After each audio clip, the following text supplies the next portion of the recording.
都头就在里面。怎么有个孩子在这里乱翻？谁家孩子这是？小明，不是跟你说了保持现场不要乱动吗？雷都头，抱歉，他是我弟弟周明，平时顽劣惯了，我会教训他的。小子，行了，老雷，别跟小孩计较了，赶紧搜索一下现场。别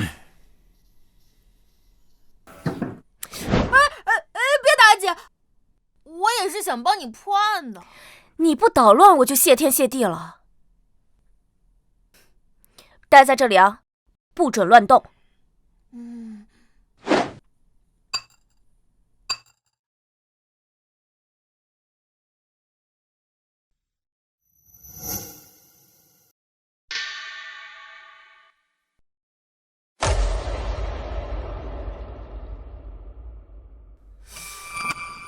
都头，死者身份已经确认，原是宜春楼的红官，名为晚霞。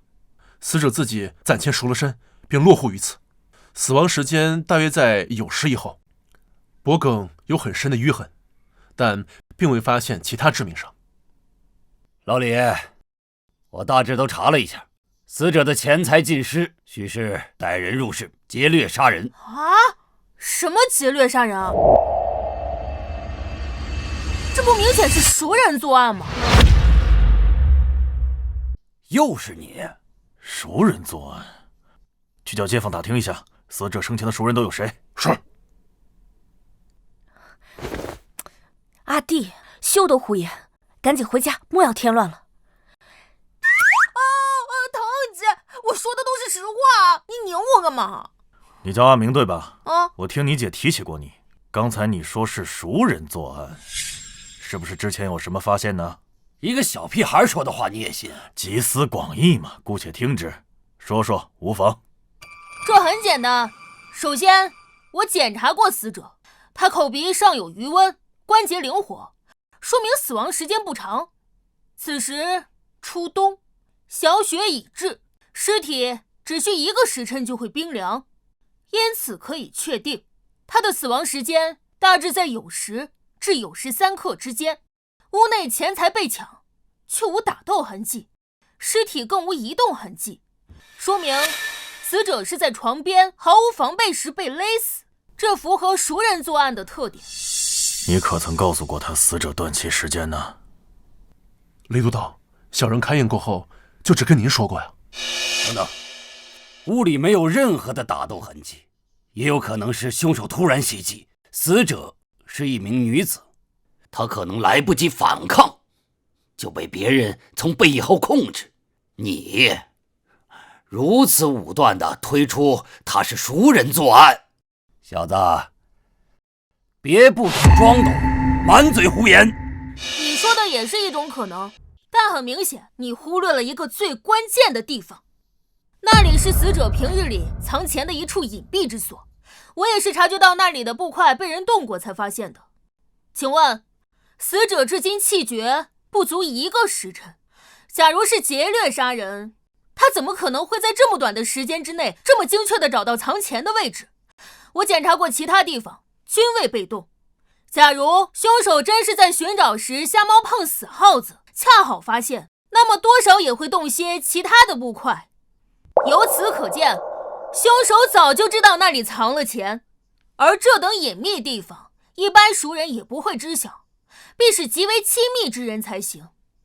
以上，雷都头还有什么问题吗？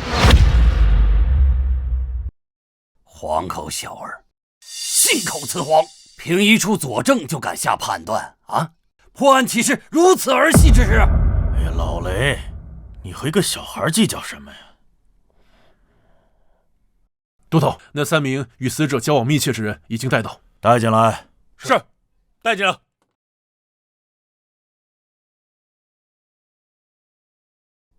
几位，说说吧，你们最近见到晚霞姑娘是什么时候？今日酉时，有人在何处？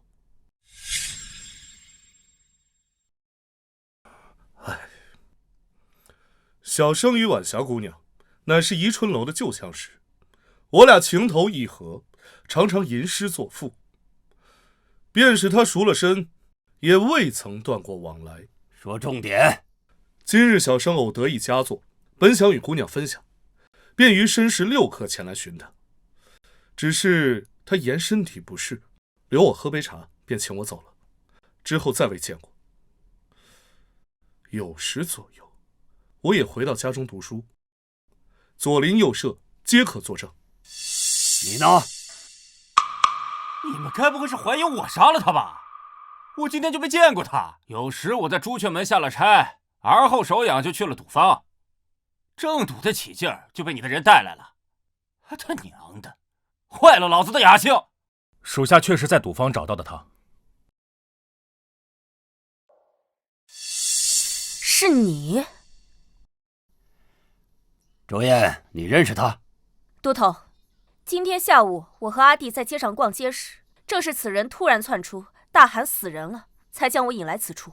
这么说来，你才是第一个发现案件之人。周燕，还记得当时是什么时辰吗？刚过酉时3刻不久。酉时3刻，你来此作甚？如实回答。大都头饶命啊！这不是我杀的，我什么都不知道啊！知道什么说？说，都头，我和晚霞也算是老相好了。今天一早，他给我送信，约好了酉时与他相约。我当时也没想什么呀，酉时3刻我便来赴约，但是。晚霞，美人我来了，都等不及睡着了是吗？晚霞，晚霞，晚霞，死人了，死人了！小人当时都吓傻了，所以我一边跑一边乱喊，这才引来这位女捕头的注意。可是，都头大人，这晚霞姑娘真不是我杀的呀！都头，根据街坊们说，这个金老板与彩霞姑娘交游甚好，甚至还洋洋要纳她为小妾。来呀，给我拿下！是，冤枉啊！大老爷，带回衙门。等等，不用浪费这个时间，他不是凶手。又是你这小儿，你说不是就不是，你以为你是谁啊？周燕，好好管管你弟弟。哎呀，我的小祖宗，你少说2句吧。我可不是乱说的，我有证据。证据？行，你现在就拿出证据来。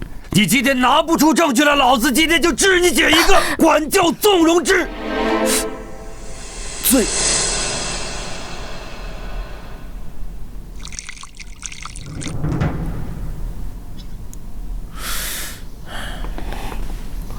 别紧张，先喝口茶压压惊。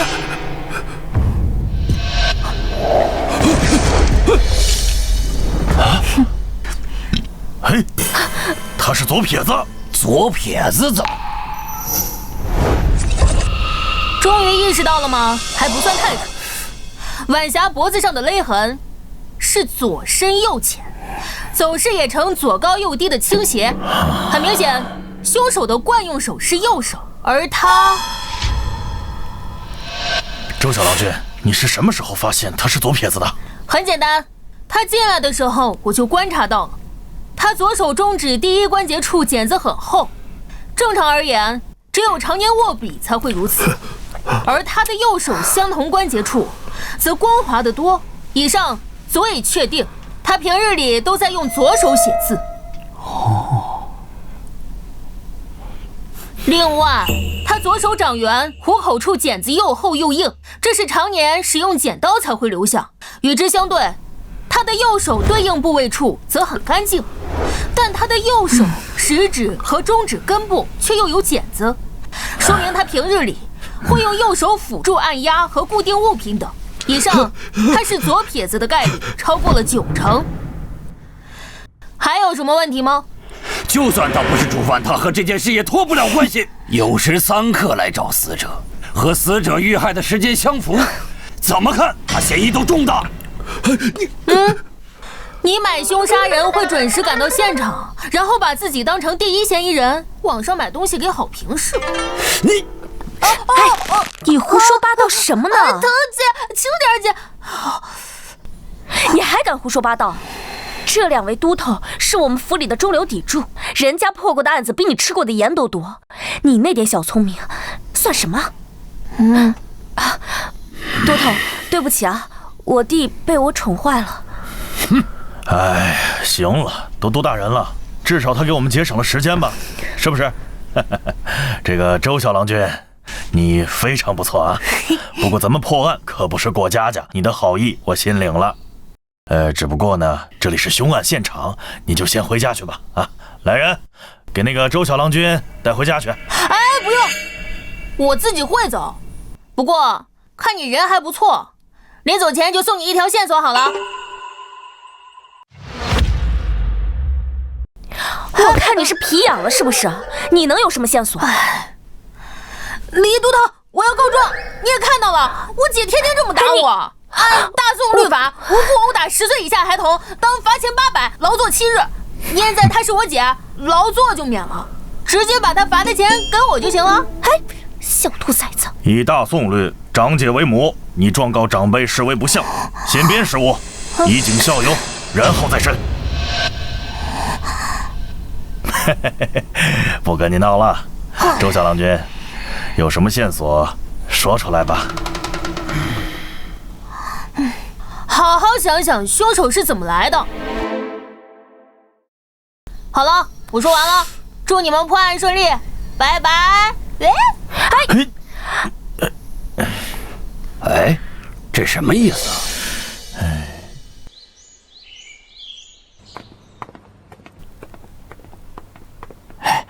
周小郎君，这里就是你姐的宫厅，她正与2个都头上眼界，你稍等片刻。多谢老伯。哎，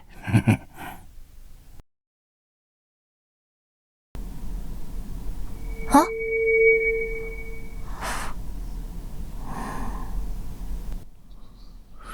这是3天前的那个案子，他们还没破案。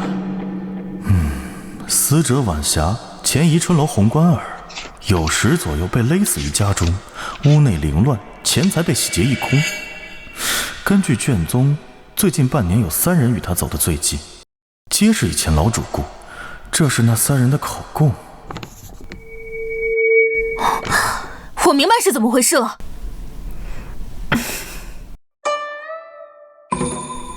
小明，你怎么在这儿？小明，你怎么在这儿？姐，你还记得我这个没饿死的弟弟啊？我还以为你把我忘了呢。那不是府里最近太忙了吗？再说了，我不是给你留了米面吗？你觉得我会做饭？我下次注意。等等，你是不是翻看我卷宗了？臭小子，欠打是不是啊？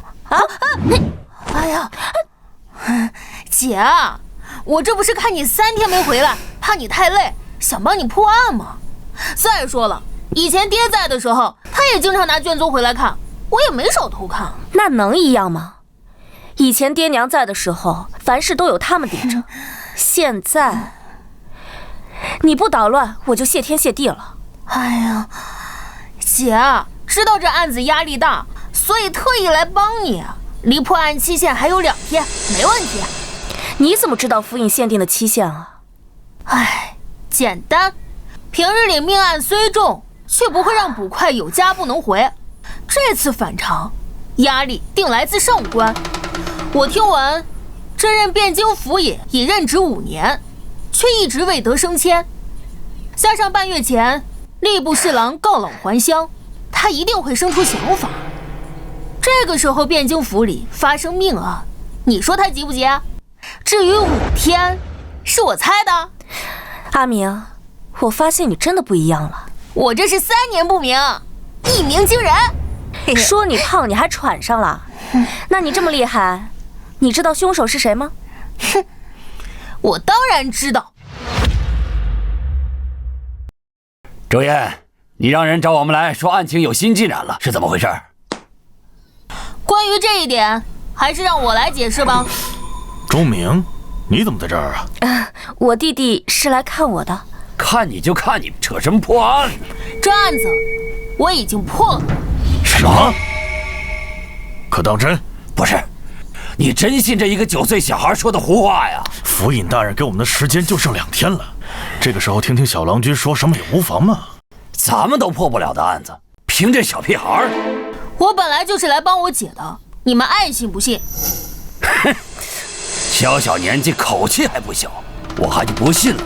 我们这些老吏破不了的案，你能破？那要是我真破了呢？真破了，老子随你处置。好啊，那你敢不敢和我打个赌？怕你不是好汉。哎，老雷，你和一个小孩，你赌什么赌？你别拉我，今天非杀下他的气焰不可。赌注是什么？要是我赢了，你从今往后在府衙里见到我姐就得客客气气的，她说什么你就听什么，不许犟嘴。我输了当你儿子都行。你输了呢？我怎么可能会输啊？小兔崽子你！好，我要是输了，我姐随你处置，这总行了吧？一言为定。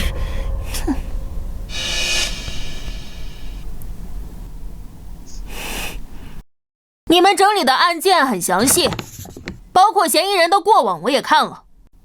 整个案件其实并不复杂，凶手就在他们3个之中。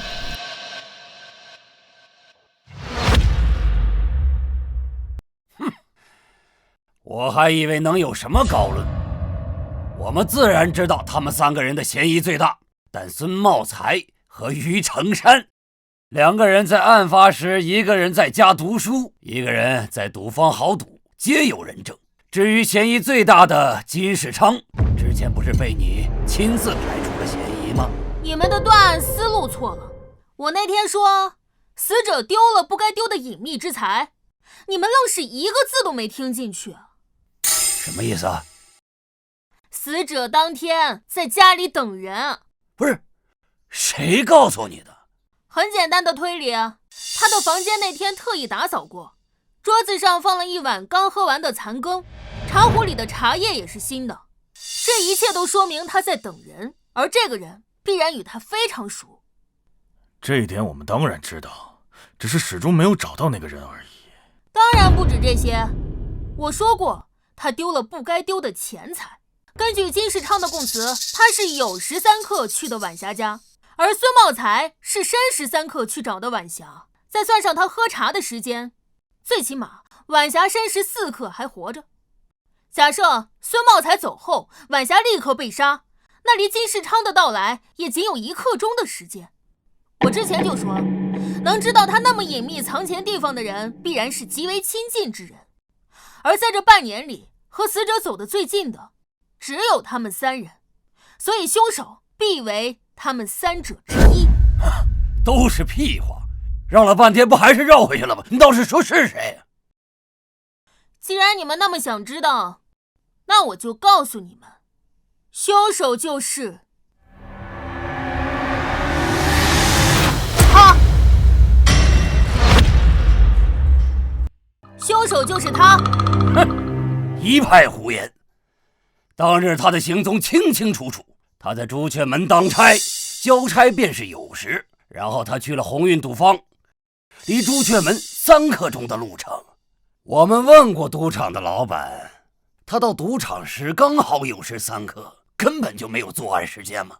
难不成他是非去杀人的？我当然不会凭空污蔑他。鸿运赌场位于西城，距离死者家不到5条街的距离。正常而言，他只需要挤出不到1刻钟的时间，就能完成杀人，之后再堂而皇之地赶去赌坊。朱雀门到赌坊需要3刻钟，那是对常人而言。实际上在汴京有一条路，只需要2刻钟不到的时间便能赶到，只是那条路正常无法使用。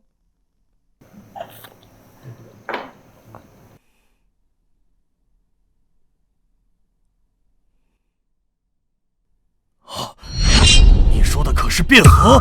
不错，正常穿街过巷当然费时费力，不过走水路那就大不一样。而恰巧汴河是一条南北走势的河，只需要走水路就能刚好节省1刻钟的时间。这只是你的臆断，根本就没有证据。况且汴河只有在漕运时允许行船，现在如何能行走？谁告诉你他坐船了呢？汴河的水流并不湍急，如今虽是初冬，却未上冻，只需小心潜水就能掩人耳目。因此他到达死者家中的时候，必然全身湿透。我检查过案发现场，椅子上有潮湿的痕迹，地面上也刚刚被擦过，想必就是为了遮蔽滴落在地上的水渍。还有凶手和死者的关系，死者家中必然有凶手的备用衣物，所以他必然是蓄谋已久。到达死者家中的时候，没有任何犹豫，勒死对方，然后处理掉水渍，换上备用的衣物，赶去赌坊。前后时间正好对应，刚刚好把他摘了出去。你的这个想法太异想天开了。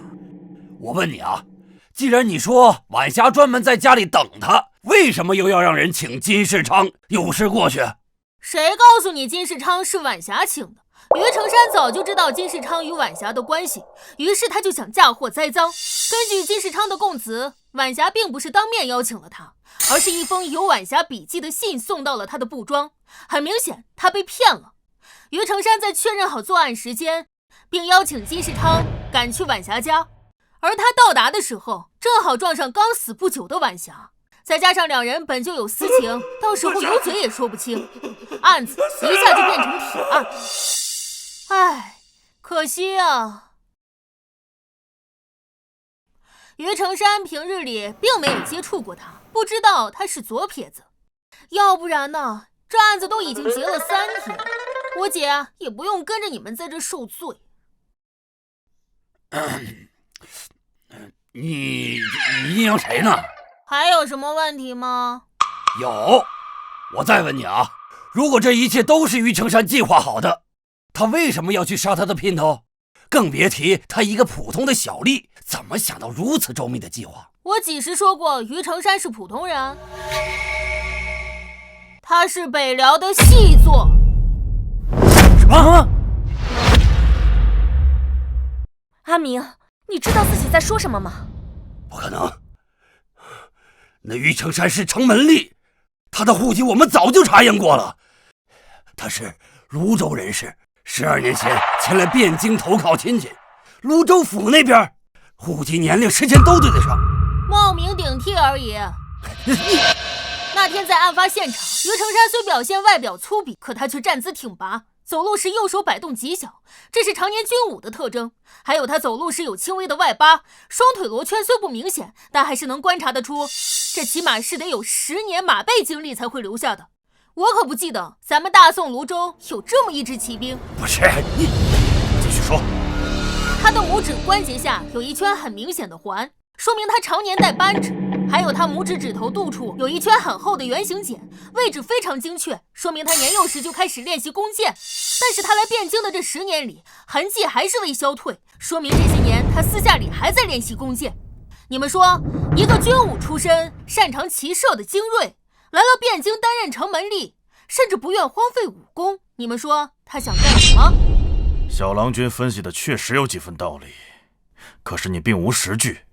这于成山毕竟是城门司的人，如果我们贸然抓人的话，仅以推论肯定是定不了罪。万一时间拖长，城门司前来要人的话，恐怕不好收拾。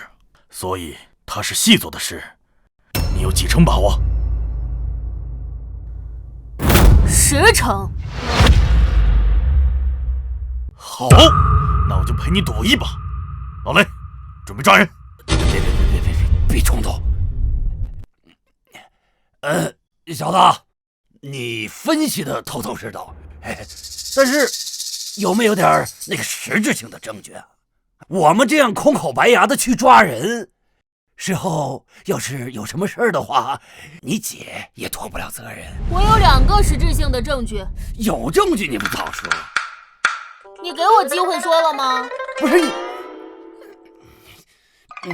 好，现在能说了吧？破案之道，万变不离其宗。想要定案，无非就是需要人证和物证罢了。这个案子想要人证几乎是不可能了，但是物证那就大不一样。有物证？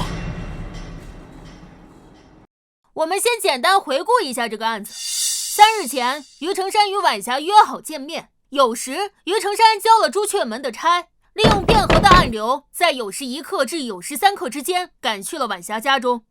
怎么弄成这样啊？快进来，喝杯热茶暖暖身子。之后，于成山被引到了屋内，坐在了椅子上，留下了水迹。于成山并没有多待，因为他知道金世昌可能随时都会来的。我去给你拿干衣服去。所以他就趁着晚霞帮他拿衣服的时间里勒死了他。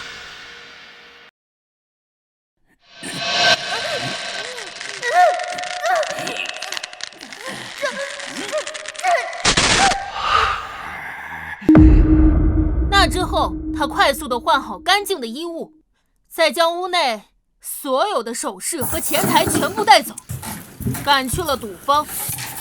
就在他走后不久，金世昌来到。晚霞，美人我来了。发现没有，整个案件有2个最重要的物证。钱和那套湿衣服。没错，他本可以杀完人之后不拿钱，但他是个老赌鬼，必然负债累累。这种有机会让他翻本的钱财，他一定不会放过。但晚霞之前是一名出名的红官，就算赎身后剩下的积蓄也剩不少。反倒是于成山，每月的俸钱不过1两2钱，所以你们只需要在他家中搜出一笔可观的钱财，便可以此为由将他带回府衙审理。他这种人经不起审的。好，有这理由就足够了，城门司那边也不会说什么。只是那套衣服怎么成为证据？已经过去3天了，恐怕他早已经处理了。就算是咱们找着那套衣服，万一他到时候要是不认呢？只要你们把我带去，我会让他承认的。啊？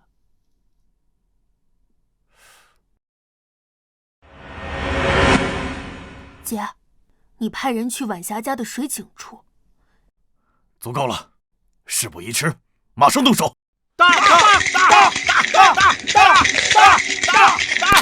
开！18点爆的，我又赢了！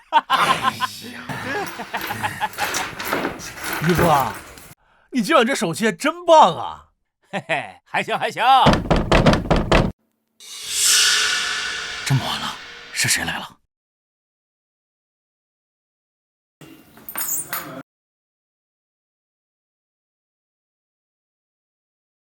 谁呀？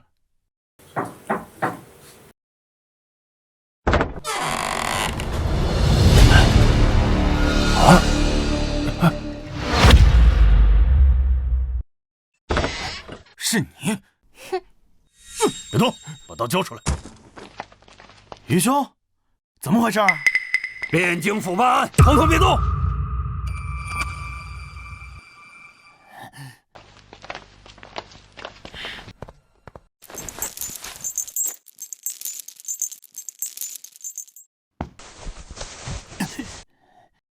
汴京府，你们凭什么抓老子？老子犯了什么罪？老实点，我们怀疑你就是3天前杀害晚霞的凶手。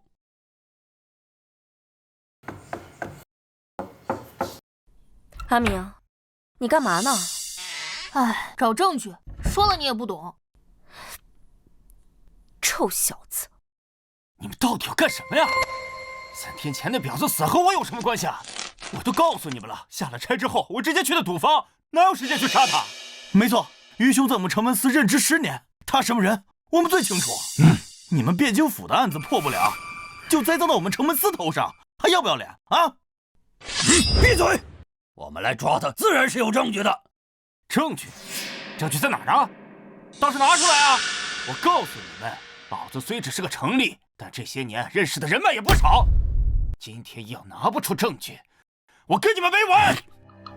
都头，找到了。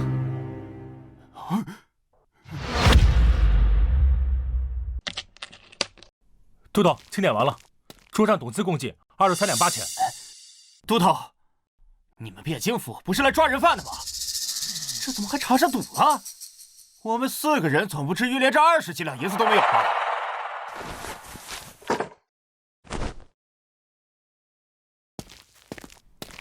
我检查完了，都是50两的大银，一共150两。哼，23两白银当然可以有，可是于成山，你每个月月俸1两2钱，这150两白银是从哪儿来的？你们汴京府没事干了，老子有钱也碍着你们了。骂谁呢你？啊！再敢无言，小心你的皮！好得很。你们今天最好把老子弄死，不然等老子出来，定去敲御史台的明冤谷。你爱去哪儿鸣冤去哪儿鸣冤，但你现在必须给我解释这些白银是从哪儿来的。好，那我就告诉你，上个月我们朱雀门失火，是我提前洞察，并邀众人救火，保住了库中诸多器械。因为有功，户部特批了150两作为赏赐。不信，我在场的同僚皆可为证。对，你们还有什么要问的？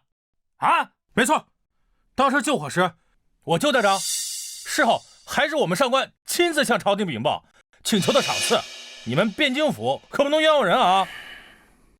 就算是朝廷赏赐的150两，像你这样的老赌鬼能存得住钱，早就输得一干二净了。这些钱肯定另有来路。哼，没有证据就开始凭空捏造是吧？是你？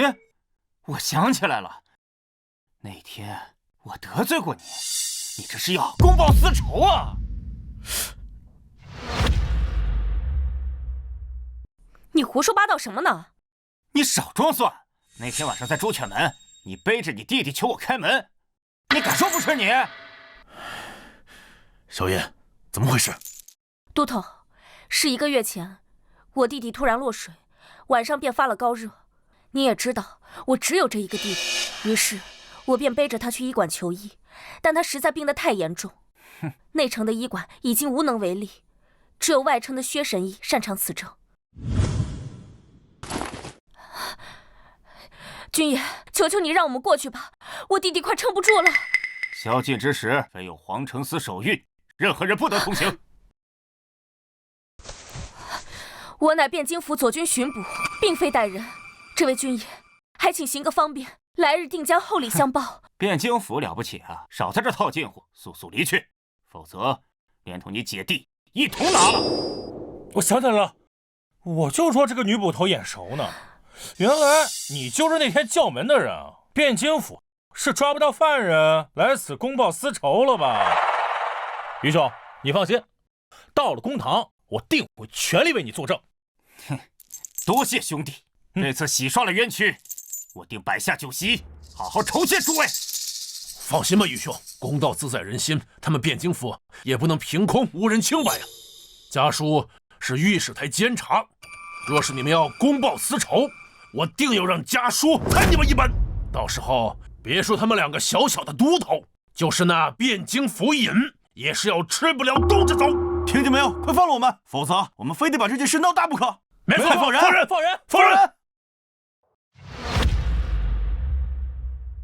给老子闭嘴！哼，敢做不敢认呢！哼，弟兄们，咱们不用怕。哼，该害怕的呀，是他们。老实点。老李，现在怎么办？实在不行，把他强行押回府里先审了再说。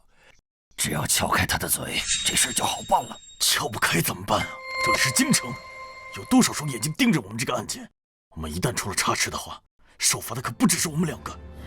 这也不行，那也不行，现在怎么办？哎，周家那小子哪去了？怎么没有人影啊？在屋里。都什么时候了，把他救出来！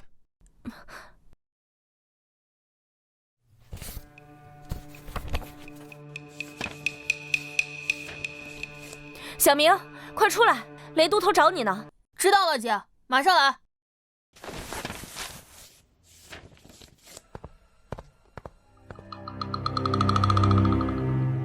他马上就来。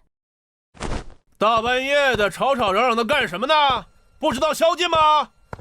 刑部的王恒，他怎么来了？王都司，在下汴京府李文广今日在此捉拿嫌犯，稍后便回府衙。哦，原来是汴京府的同僚在此办案啊，失礼了啊！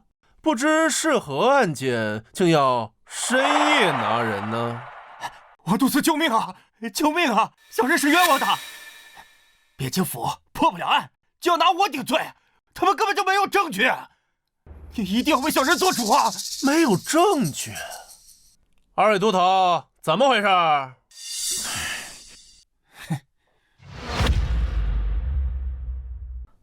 都司，此人与3日前的杀人凶案有密切的关联，嫌疑巨大。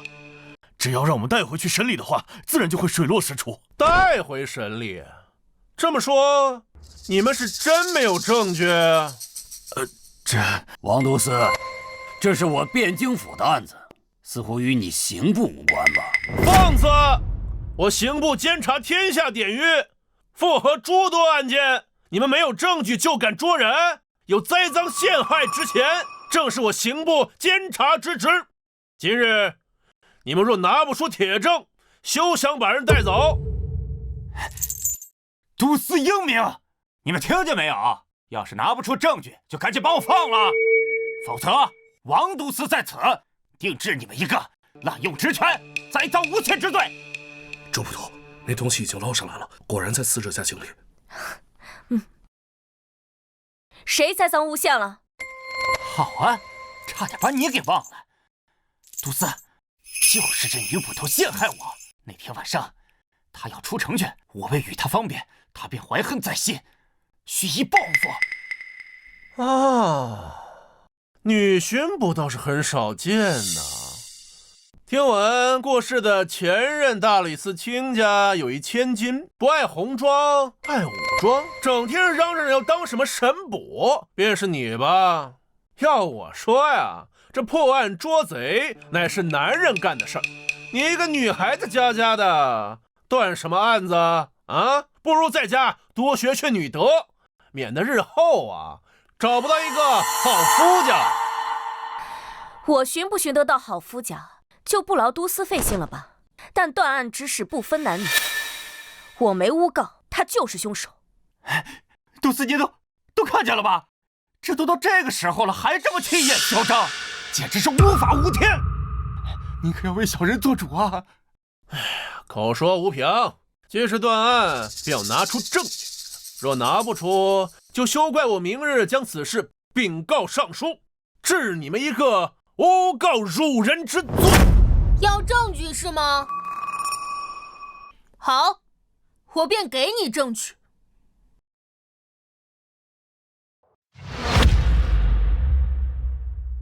哎，你小子从哪儿冒出来的？都司，他就是这女捕头的弟弟。那天晚上，就是女捕头背着生病的他想要出城，他也是蓄意报复。这孩子是你们汴京府的捕快啊？这是天大的笑话呀！你们一群老巡捕听信一个孩子的，汴京府的脸啊都被你们给丢尽了。你夫人知道你养了外室吗？你胡说什么？你这荷包佩戴的位置很显眼，8成是正室所送。荷包异常精致，有金色细线，是蜀锦中的金线孔雀锦。此锦价值1000金，更是宫中贡品。你夫人定出身高门大户。你身上有很浓的胭脂味，说明你前不久还待在一个女人身边。于成山家在东城，而你夫人乃高门，大概率住在北城。我们来了不过1刻，你就算骑马也无法赶来。再加上朝廷再有明文，在职官员不得夜宿青楼。再考虑到你并未骑马，所以你养的外室离这只有1刻钟不到的步行距离。这案子本不在刑部管辖范围内，可你却能这么迅速地赶到。你收到了消息，你是他的上线？不对，以你的智商，不太可能。哦，那你就是受过他的贿。你右手上有老茧，但身为官吏，不是农工，所以你也好赌。你们是在赌局上认识的。够了，庶子，你给我等着！哼！哎，王督察，别走啊！王督察！哎，这小子嘴可真毒。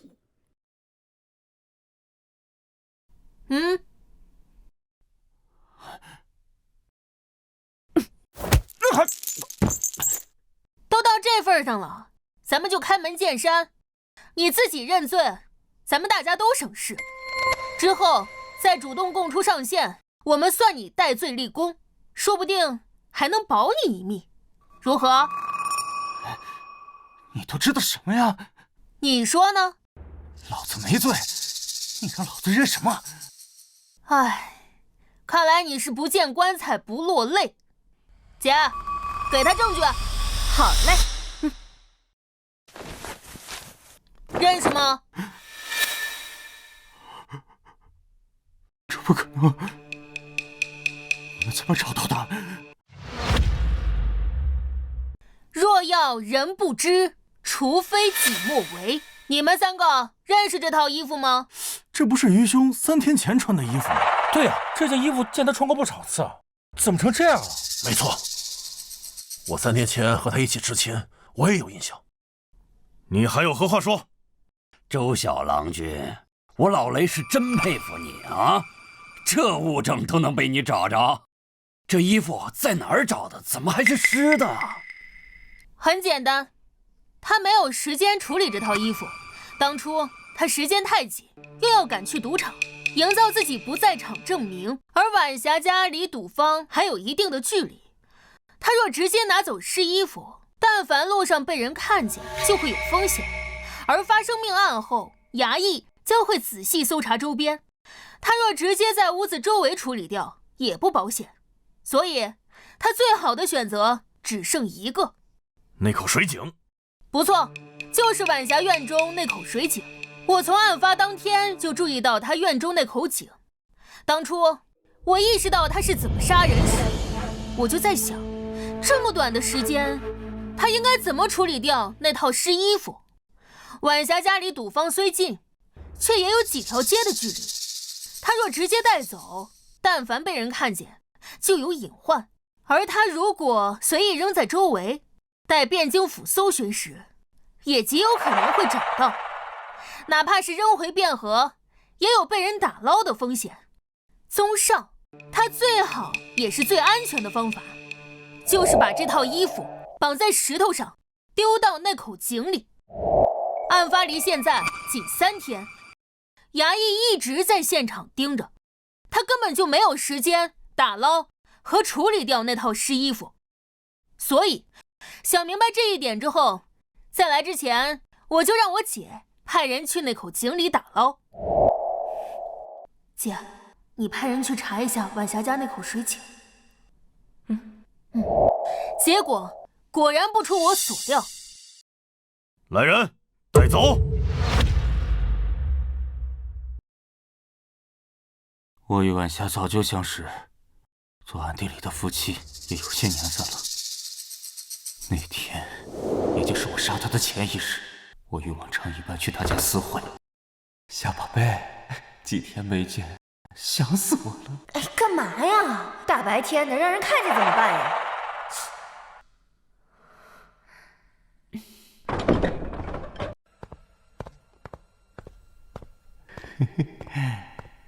就咱俩这关系，还怕被人看见？别动我！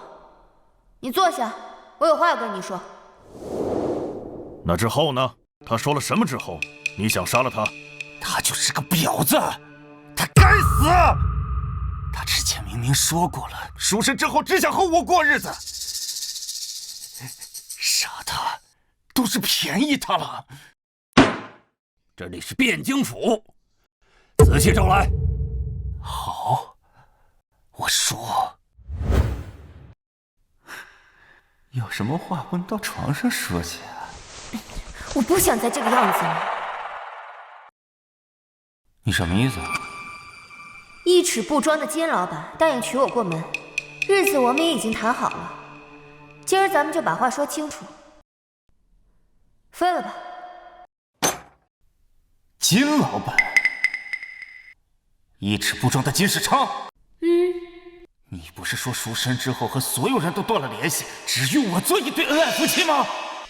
我不这么说的话，你能对我死心塌地的？恩爱夫妻，那些骗人的鬼话你还真信？再说了，我跟了你3年，我提过多少次成亲之事，你可曾答应过我？我那是有不得已的苦衷。罢了，若你心意已决，那就随你吧。等等，你还想就这么一走了之？那你还想怎么样？这3年，你吃老娘的，喝老娘的，甚至连你的赌债都是老娘帮你还的。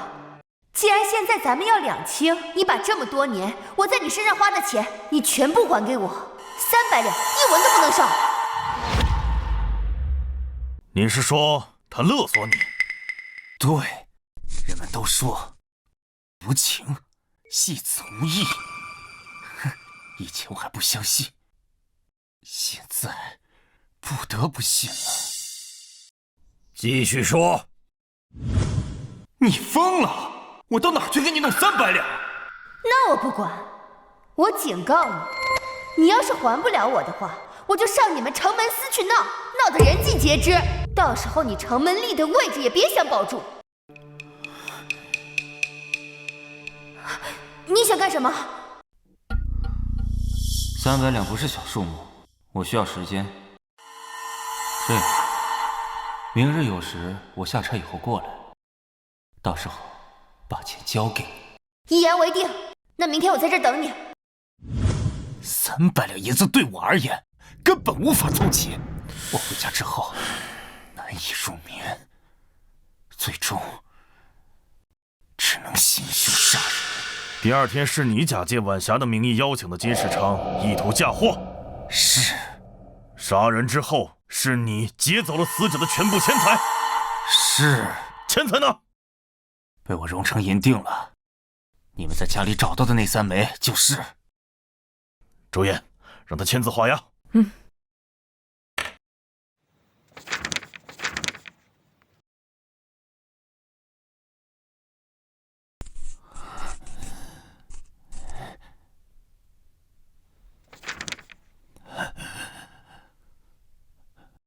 终于结束了。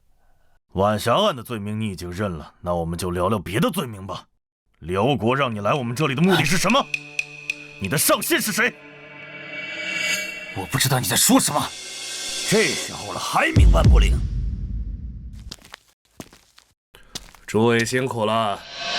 本官听说你们连夜抓住了3日前命案的真凶，特来一看，没有打扰到各位吧？他是谁啊？沈清，刑部仅次于尚书和侍郎的郎官，他怎么会来？哦，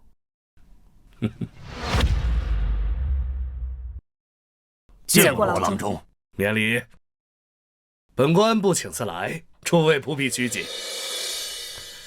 他就是凶犯，可曾认罪？已经签字画押了。大人可否要看一下？周燕。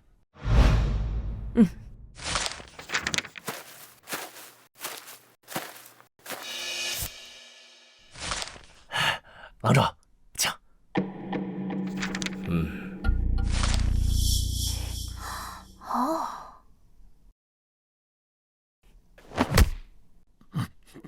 干嘛？快去。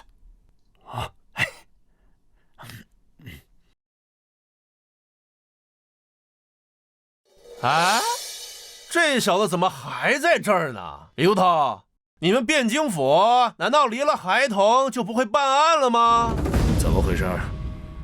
郎中，之前就是这小子在办案现场胡言乱语，干扰下官与李都头等人办案。李都头，竟有此事？郎中，周小郎君可是难得一见的小神童啊，这次办案他可帮了大忙了。哦，周明见过沈郎中。周明，莫非是前大理寺周四卿的公子？正是。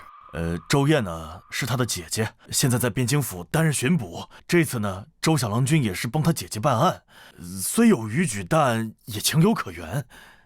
既然李都头都这么说，那本官也不好再多说什么了。郎中，李都头，口供我已经看过了。既然罪犯已经认罪，那按规矩便应该送给我刑部复审。这择日不如撞日，本官现在就把他提走，好吗？郎中，这恐怕不符合规矩吧？如果按程序来说，此等重要的犯人移送刑部的话，需要刑部的文书，还有中书门的命令才行。要上命。好，王都司。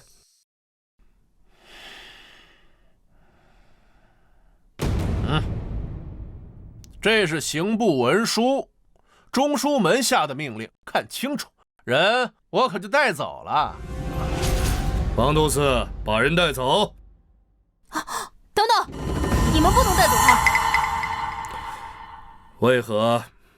他是辽国细作，悬案未结，依宋律，当由汴京府审讯到底。辽国细作，可有证据？尚在审理当中。那就是没有证据。这捕风捉影的事可做不得准呐。还是把人交给我们刑部吧。王都司，带人走。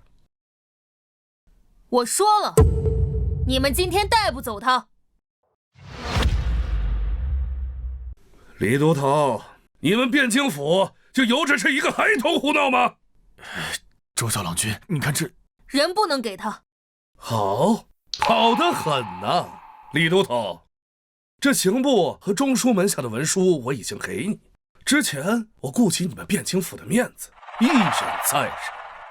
若这孩子还是不知好歹，阻扰公务，休怪本官翻脸无情了。是谁将沈兄气成这样啊？陆兄，些许小事，没想到把陆兄也惊扰来了，罪过了。沈兄此言差矣啊，公事无小事，还是与沈兄交接好。李都头，如今什么情况了？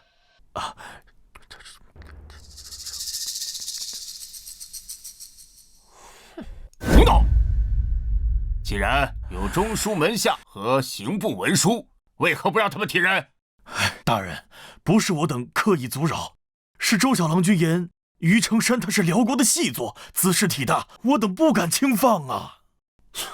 还周小郎君，哼，一个9岁娃娃的话你们也信？真是滑天下之大稽！冤枉啊！冤枉啊！小人这样的哪会是什么细作？沈郎中、府尹大人，你们就算把小人审死在牢里面，我也什么都不知道啊！放肆！府尹大人面前岂能任由你胡言？再不住口，大刑伺候！沈郎中，按理说，你有中书门下和刑部文书，我们不该阻拦。可你也知晓，这辽国和大宋乃是百年死敌，这细作之案关系甚大，不怕1万，就怕万一呀！万一出现什么差错，本府可担待不起。不如今日你先回，犯人让我再审几日，若真审不出什么问题，再交给刑部，如何？陆府也说笑了。这中书门下和刑部的文书俱在，我若是这么回去，他也不好交代呀。自不会给沈兄带来麻烦。3日如何？汴京府再审3日，即刻送往刑部。太久了，就今晚。用不了这么久。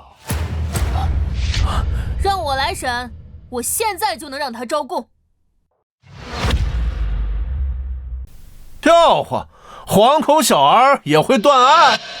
陆府尹，你们汴京府该不会连办案的本事都没有吧？我们汴京府人才济济，何须外人？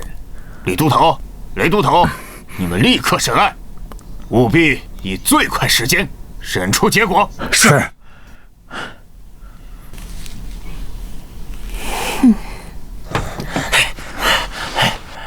郎正坐。既然如此，那本官就在这儿等着。本官也想见识一下这汴京府的审案手段。不过你们可抓点紧啊！这在天亮时若审不出个证据，那我可就要将人带走了。哼，开始吧。于正山，我且问你，你是否是北辽细作？冤枉，小人冤枉啊！小人是杀了晚霞，但那是因为那女人贪得无厌。至于什么北辽细作，小人当真不知啊！我问你，你拇指上弓箭极厚，非经年累月的老射手不可能有，而且拇指上带扳指明显。以上皆说明你非但早年善射，而近年也常常晚弓，你作何解释？说，村里生活不易，早年间我随猎户进山学了弓箭。至于到了汴京，我虽在城门司，但也有进取之心，因此私下里一直练功，希望有朝一日能通过皇城司的考核。都头，若这都是细作的证据，那整个汴京岂不是遍地都是细作？你的这双罗圈腿，这分明是常年骑马所致，这又是怎么回事？山中猎物需到城中售卖，早年间我常骑驴往返，这才裸腿。这继续审啊！有什么疑点，通通全问出来啊！要不行就上刑。我可是听说这汴京府的刑具是独树一帜，比我们刑部可强多了。哎，顺便提醒你们一句，这离天亮也没多远了。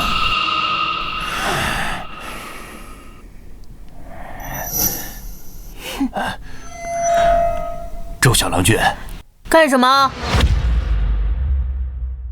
小郎君真能让这厮认罪吗？你不信瞎问什么？好，我愿立军令状，我若审不出来，就把我姐赶出汴京府。小明，行吧。那倒不必。我说完了，该你了。我？对啊，我若审不出来，甘愿受罚。但我若要是审出来了，那是不是也该有赏呢？不过我年纪还小，要赏赐也没什么用。如果我审出来了，就直接把功劳算在我姐头上。好，既然你那么有信心，那我们就一言为定。陆兄，你不会真的相信这孩子能审出什么来吧？沈郎中此言差矣。自古以来，年少成名者不在少数。甘罗12拜相，项佗7岁为圣人师，曹冲6岁称相，便是本朝亦有燕相14高中。我观周小郎君亦有此相。人皆言陆府爷豁达从容，今夜深谈，才发现这陆府爷也深谙自我安慰之道。夜深了，陆兄回家的时候要好好补觉，兴许梦中能和甘罗项佗一见。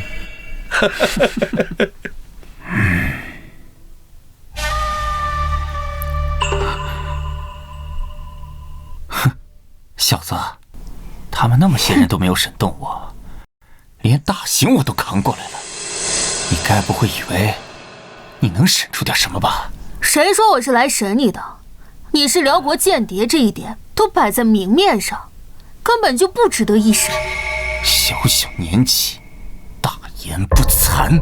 于成山，幽州人士，12年前奉辽国命令南下潜伏，伪造身份，混入汴京，后入职城门司，一直窃取情报，暗中串联上下，为辽国走私盐铁等违禁品。不敢相信我怎么知道这些的吗？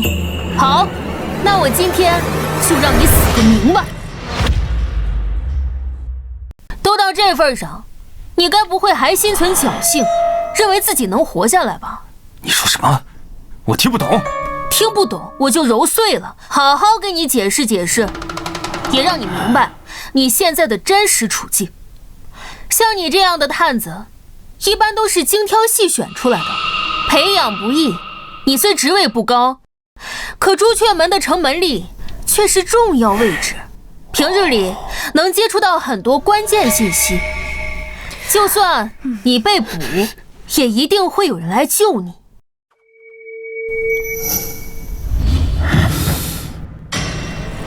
你看我干什么？我又没说你，你紧张个什么劲儿？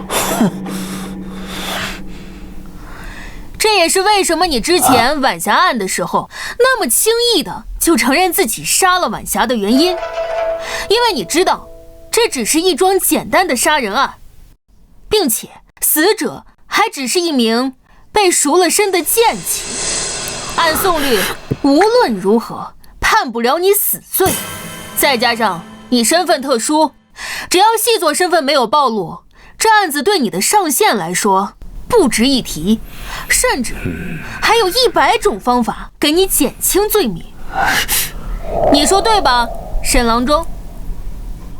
小子，你少在这血口喷人，我根本就不认识他。污蔑朝廷4品大员，你知道是什么罪吗？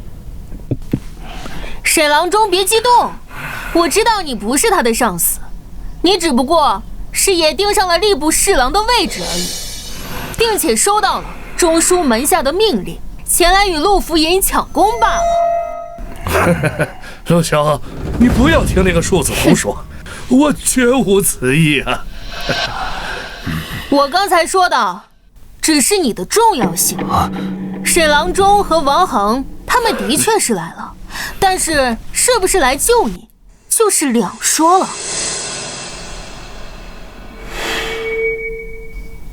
细作这种东西呢，潜伏的时候用处的确很大，但是身份一旦暴露，就会变得一文不值，甚至还会变成威胁，连带着一大票暗探全部带出来。之前你牵扯到晚霞案的时候，并没有人怀疑到你细作的身份，他们还有可能会尝试着拉你一把，但是你现在细作身份已经被怀疑，你我都很清楚，你根本经不起查。我们只要再多费几天的时间，你细作的身份根本藏不住。这种情况下，你觉得你的上线会怎样想？看来你也很明白，现在最想让你死的就是你的上线。我之前在你家说的话仍然有效，你主动交代，我们算你投诚，还会全力的保你一命，如何？我不是细作，交代什么？不愧是专业的暗探，你心里早就做好赴死的准备。你这种人替辽国死，唉，可惜。哼，庶子，你口口声声称他之为辽谍，可是他自始至终他都没有承认过，难不成就凭你一张空口就要定罪？唉，夏虫不可语冰。你说什么？我刚才就说过，他是辽谍这件事都已经摆在明面上了，居然还有蠢货不懂，那我就勉强再来解释一下。首先，第一点，他的身份户籍是伪造的，他是燕云16州的幽州人士，不是泸州人。哎，何以见得？刚才他不是已经解释过了手上茧子的事儿和罗圈腿的事儿吗？很简单，晚霞案现场桌子上摆放着一碗喝剩余的羹汤残渣，我检查过，此乃绿豆粉浆。绿豆粉浆是幽州的一种特色小吃，口感怪异，汴京极少有人会喝。大家都知道晚霞当天等的人是他，请问一个从小生活在泸州，后来迁居到汴京的人，怎么会喜欢喝口感怪异的幽州小食呢？这是其一。至于其二嘛，认识吗？只不过是一块普通的石头，有什么稀奇的？这是眼石，莫非就是用来做泸州端砚的眼石？不错，泸州端砚名扬天下，而在汴京，这种石头却不多见。但是在泸州本地，却到处都是卖这种石头的商铺与小贩。奇怪，你一个泸州籍人士，竟不认识这种有名的家乡特产。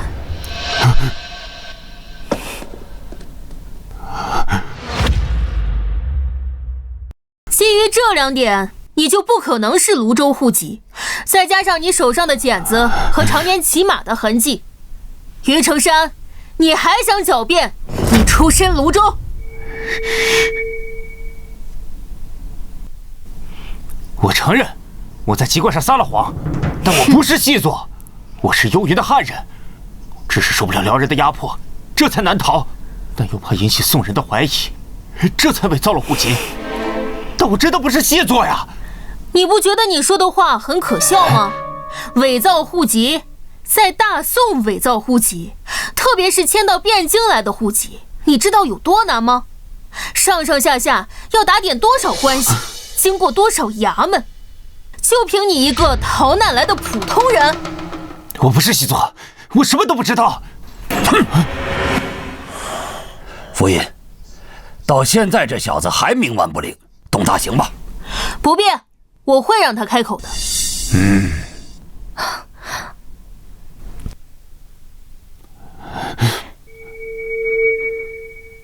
你想干什么？我想干什么？我想救你，蠢货！我说你替那些辽人去死，不值得。你以为我是在安慰你？我是真这么想的。你是幽州汉人，这些年一定不好过吧？幽云16州是我汉故地，被北辽霸占了近100年，他们从不把你当同胞，他们欺压你，奴役你，无论你们多努力，多么拼命，都始终不可能真正的融入他们。为了这些辽人去死，你真的甘心吗？别说了，我什么都不知道，我什么都不会说的。杀了我，快杀了我！你这样的反应，说明你并不把辽国当归属，一心求死。你有妻女。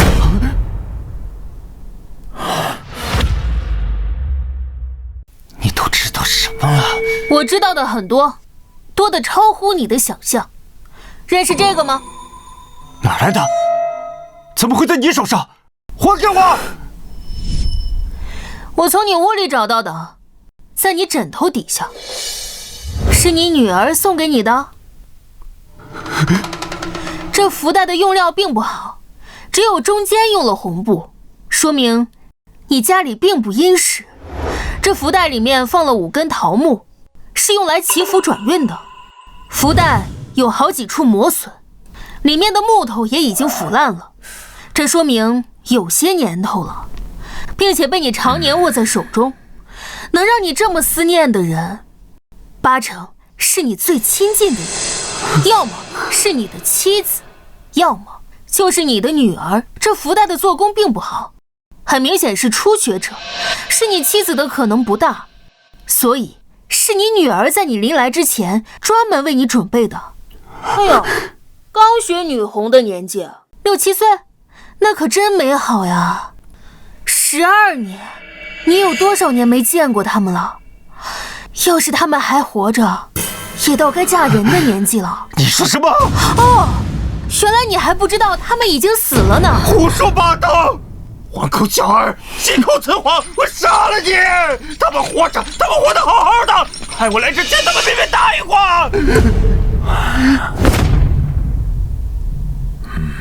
这么说，你承认你是被派来的了？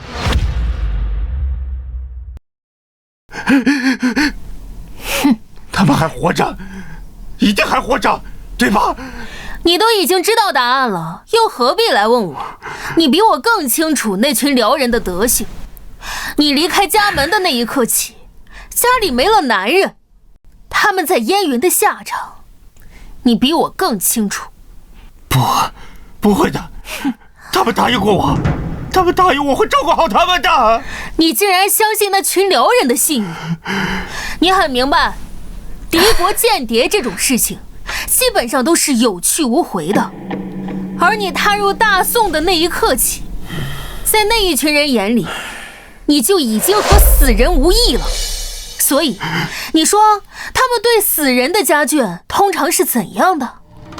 不，你骗我，我不信你，你骗我！信不信是你的事，还有什么想说的吗？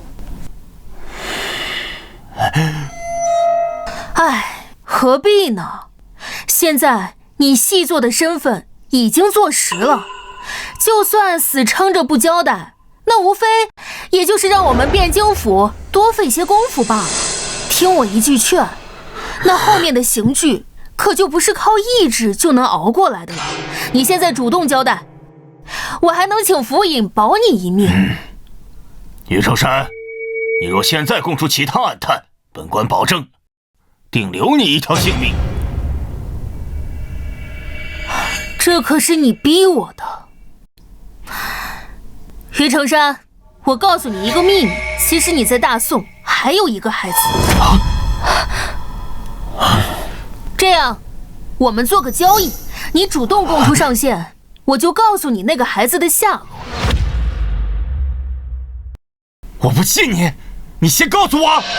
好，但你要保证，我说了之后，你要主动交代你知道的一切。好。之前的晚霞案，你说谎了不是吗？这种9真1假的谎言最难揭穿。你当时说晚霞威胁你拿出300两银子，不然就天天去找你闹。但事实上，以你的手段，怎么可能会把一个娼妓的这点威胁放在心上？所以，他必然是拿捏到了你的痛处。他发现了你细作的身份。你这些都知道？这世间的秘密最难瞒的就是枕边人。我检查过晚霞的住处，还仔细看过汴京府的卷宗。晚霞的住处有许多与男人共同生活的痕迹，而那个男人，毫无疑问就是你。凭什么？那个婊子情人那么多，留宿的不知道有多少，你凭什么就断定是我？你错了，他只有你一个男人。不可能！不敢相信吗？也正常，我知道的时候也震惊了好久。但事实就是这样。根据汴京府对街坊和金世昌以及孙茂才的口供，自从他赎了身之后，这3年来在他家留宿过的只有你一个人，其他人哪怕是孙茂才和金世昌，他都保持着一定的距离。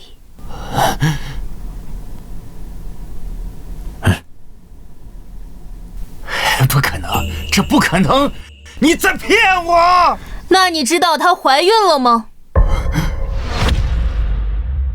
你这种细作，哪怕内心再强大，本质上也是孤独的，因为你们每天生活的环境、接触的所有人都要小心翼翼，时刻防备着。也因此，你们内心深处所渴望的是与家人的温馨。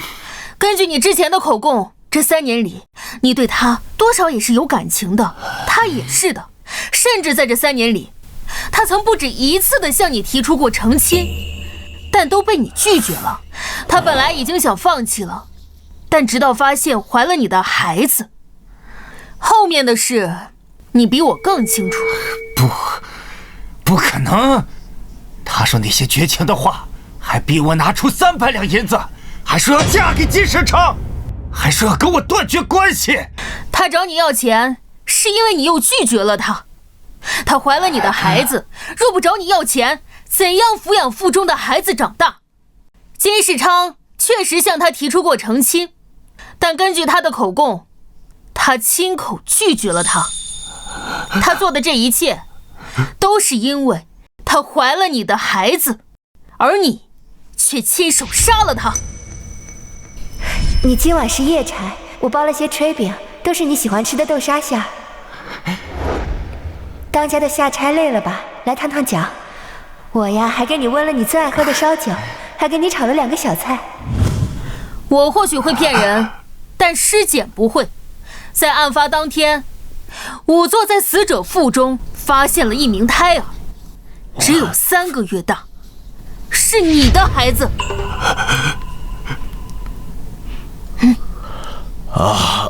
是啊，我都做了20多年的捕头了，还头一次见到这种场面。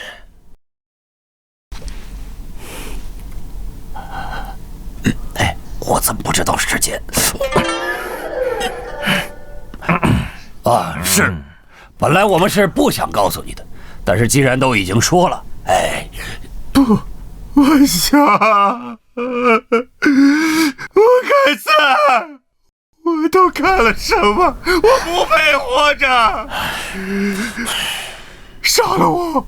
你们快杀了我！按照之前的约定，该交代了吧？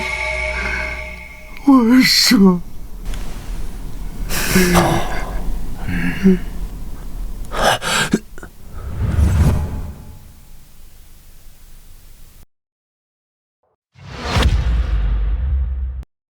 ，2位都头，事不宜迟，立刻开审。是。你既然愿意交代，便从实招来，说你是受何人指派来我大宋任务为何？你的上线是谁？你们用何种方式取得联系？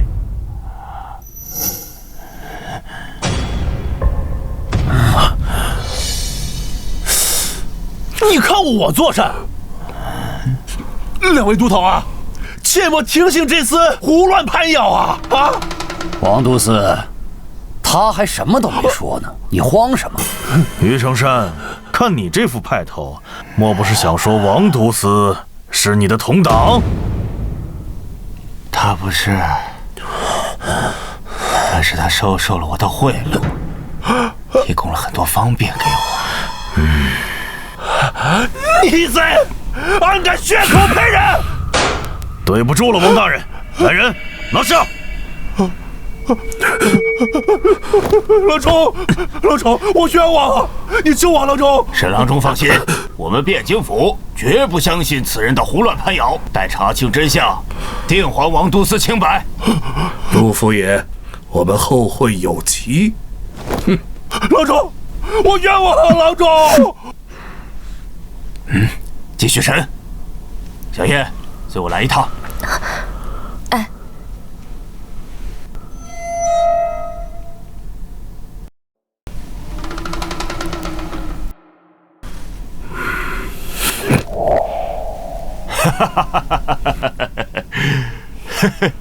周小郎君，此次你可是首功，本官要好好赏你。多谢府尹好意，不过我年岁尚小，要赏赐也没什么用。若府尹真想赏，不如赏我姐。哎呀，叫什么府尹啊？平白身份了，叫世伯。至于你姐，自然会有赏。小叶，此案中你也立功不小，不过细作之案关系重大，具体什么功劳还需上报中书门下才可定下。嘿，你先委屈几日。多谢府尹。哎，谢什么呀？生分了，生分了。哎，说起来啊，你父亲生前与我同朝为官，如今是该对你们多加照拂才是。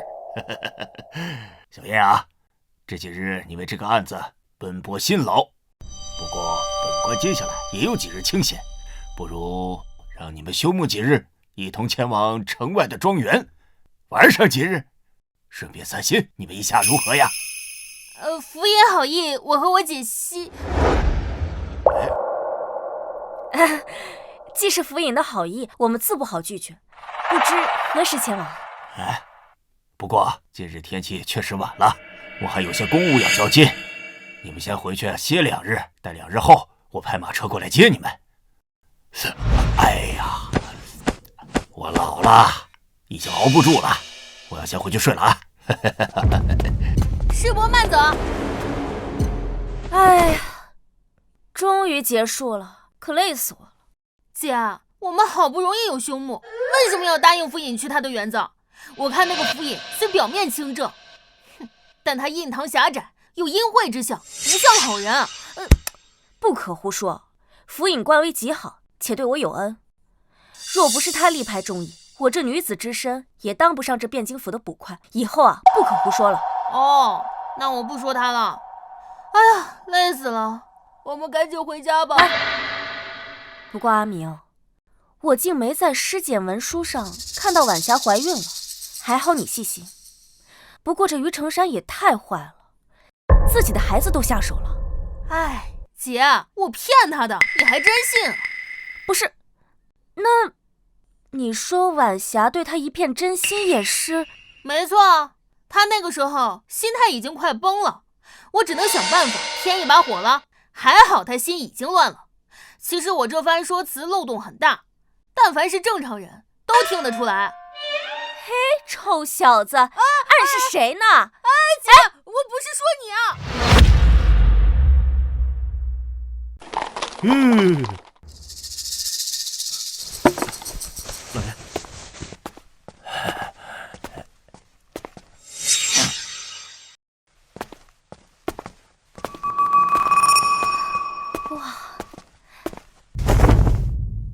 两位贤侄，这位是吴管家，跟了我30多年，对庄内之事了如指掌。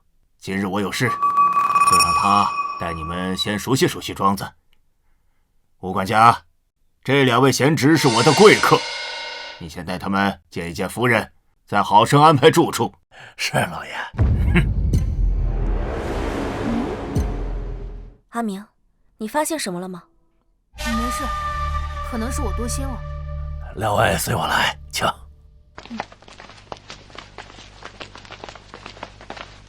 这庄子本是老爷的游玩之所，每月只有休沐时会来几次，日常都是柳夫人负责打理。这边，吴管家，你怎么了？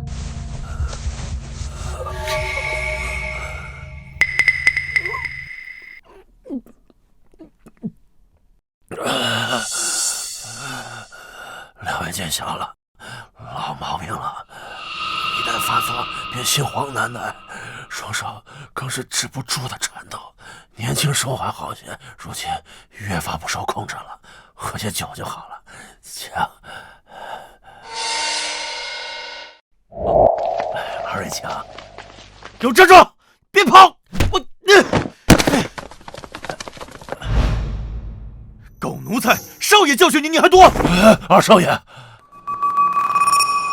又是谁惹二少爷不快了？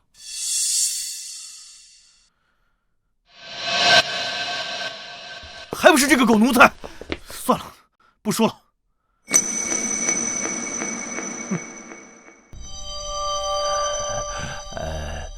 两位莫怪，这二少爷呀，一直是这个脾气，谁也没办法啊。不怪不怪。还是赶紧带我们去见夫人吧。好，来，请。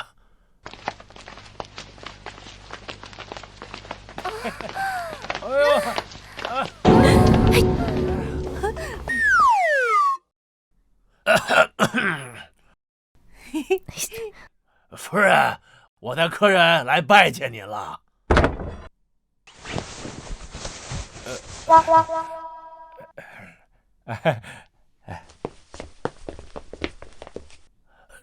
这是曹医师，夫人常年体弱，在府里多是吃他的药调养。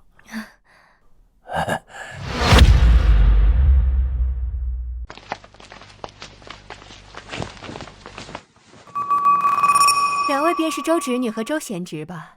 夫君之前与我提过你们，对二位可是赞不绝口呢。夫人客气了，属下在汴京府任职，这些年承蒙府尹大人照顾。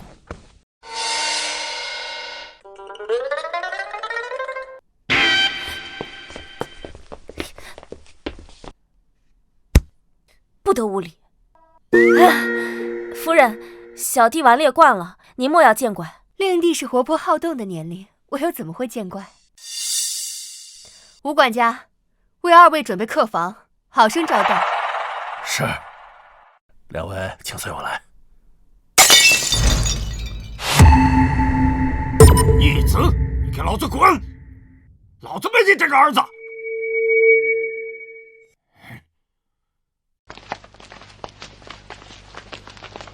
老爷，什么事儿把你气成这样？能有谁？就这个孽障，气死我了！哼！老爷，都是一家人，有啥话慢慢说啊。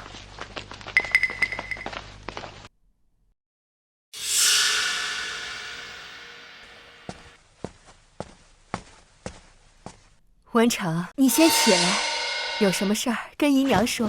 走开！哼，少在这装好人，惺惺作态。反了！这个逆子反了！我要把他赶出陆家！我没他这个儿子！哼！这里没事了，都散了吧，散了吧。我带2位去客房。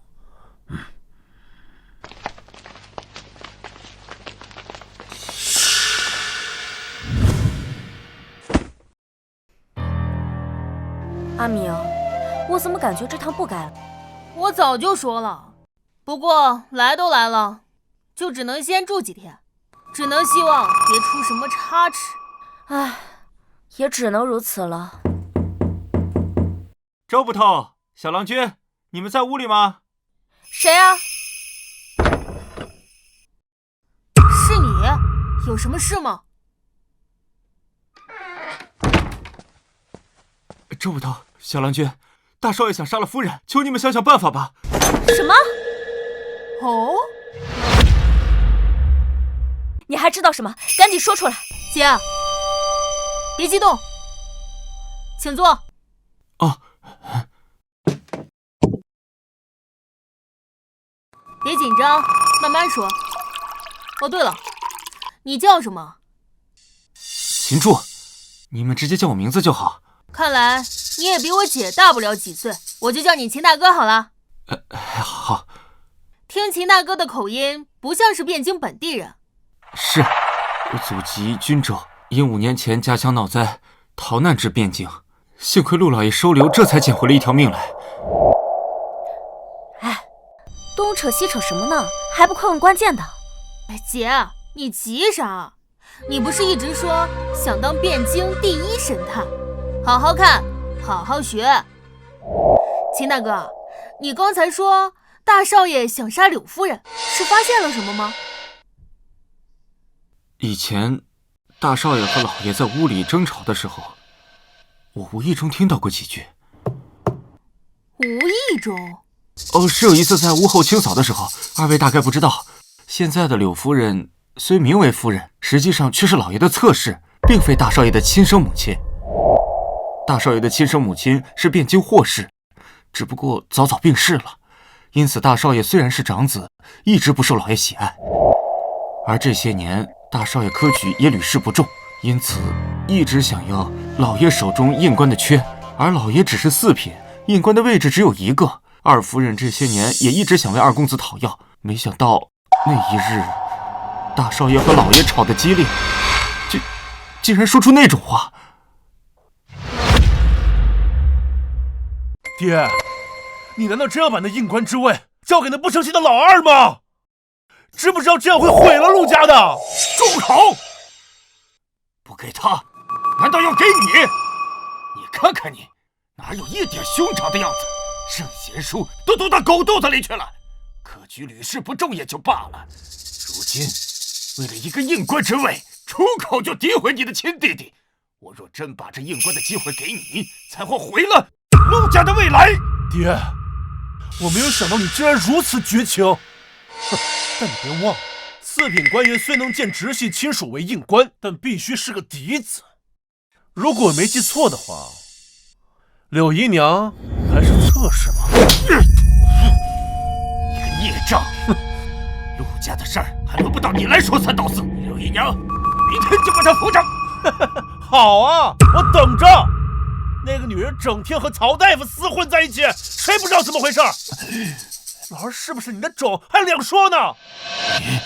整个陆家就你被蒙在鼓里。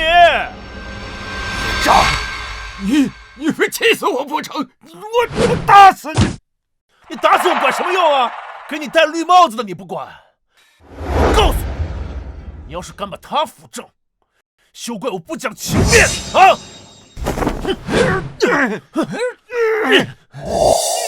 所以你认为不留情面就是下毒手的意思？是的，周小郎君，我来陆家5年，多少了解些内幕。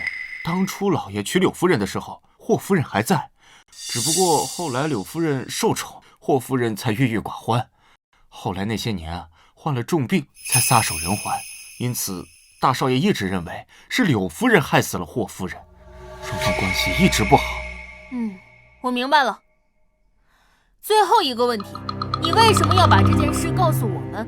是这样，前几日我听老爷提起过小郎君和周捕头的威名，在汴京破获了一桩大案，更对小郎君赞不绝口。因此，我觉得如果是小郎君你们的话，或许能阻止些什么。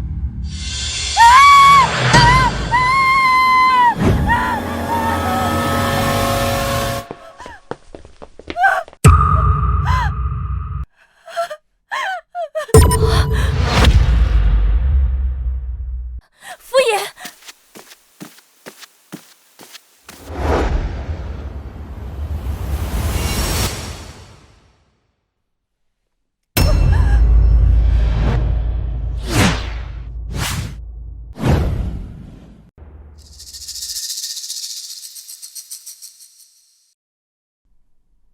怎么回事？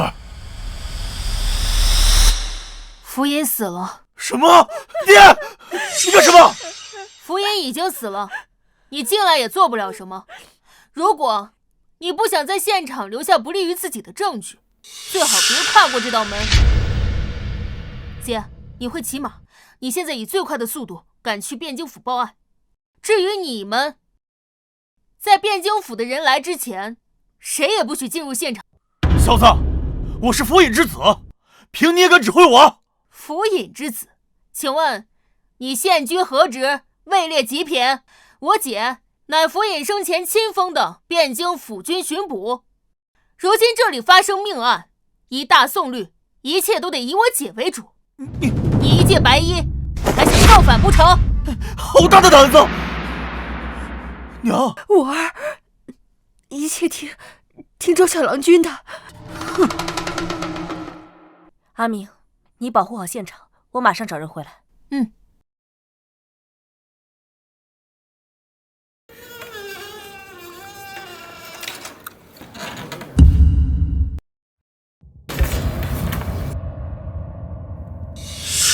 柳夫人，您是拿钥匙开的门，门之前是从里面反锁的。是，今日大郎和老爷争吵后，老爷便一人在房里待着不出来，我担心他便来看看，却发现门从里面锁上了，我这才拿钥匙过来开门。却不想，娘，放心，这还有我呢。在汴京府的人来之前，我有一些问题想问一下诸位。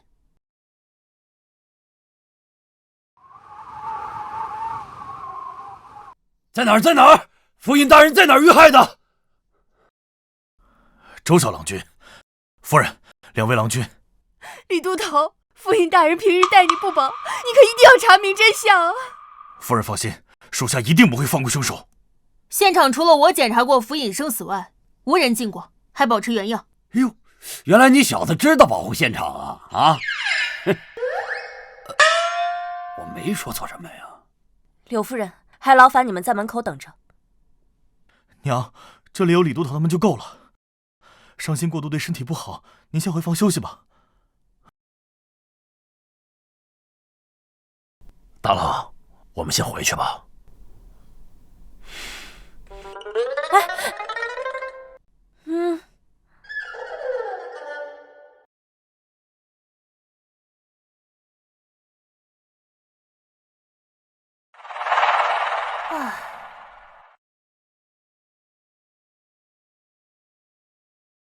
我初步勘察过了，房门从内反锁，是柳夫人拿钥匙开的门，而那里是房间内唯一一扇窗户，也是从内关死，这就很有意思了。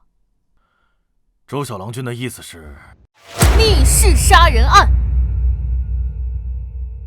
密室杀人？什么叫密室杀人？就是一间密闭的屋子内，只有死者一个人的案子。我一般把这种案子统称为密室杀人案。一般来说，各种案件，密室杀人案是最难破的那一类，但也有例外。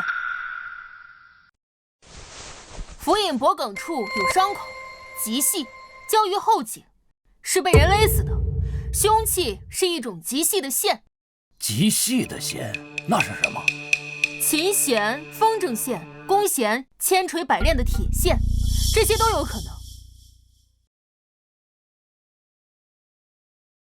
府尹指尖里有血肉残留，与脖颈上不规则的小伤口对应，应该是他自己用手抠的。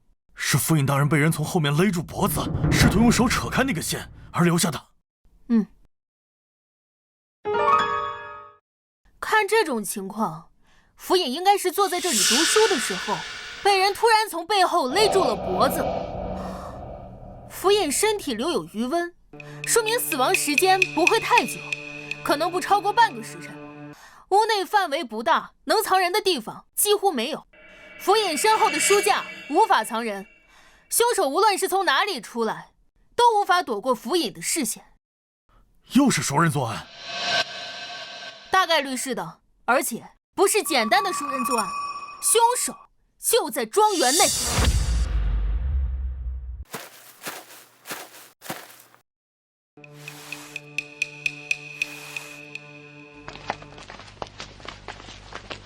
周小郎君，你可是发现了什么？很简单的推理，陆府尹死亡时间太短，庄园又在城外，如今又是大白天，想要行凶就必须得先潜入庄园，之后在极短的时间内逃离。再考虑到是熟人作案的因素，凶手大概率就是庄园内的人。我检查过了，凶手没有留下明显的线索。阿明，平日里府尹待我不薄，如果你发现了什么，一定要早点告诉我们。放心吧，姐，我一定会尽快破案的。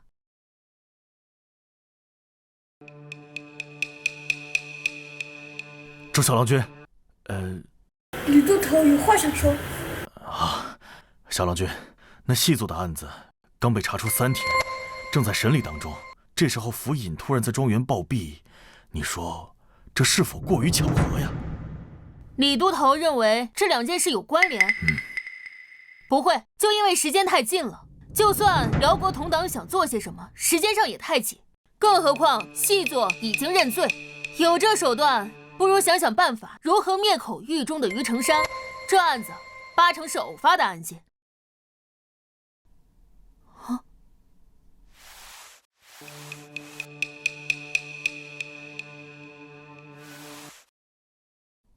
哎，上面有血，是凶手留下的。凶手是杀完人之后从窗子逃走了，可这窗子分明是从内部反锁的呀。原来如此，我明白了。阿明，你是发现什么了吗？是我之前想的太多。哎呀，阿明，你要是发现什么，就赶紧告诉我们呀。我说，这案子其实很简单。刑部沈郎中到。沈星，怎么又是他？哎，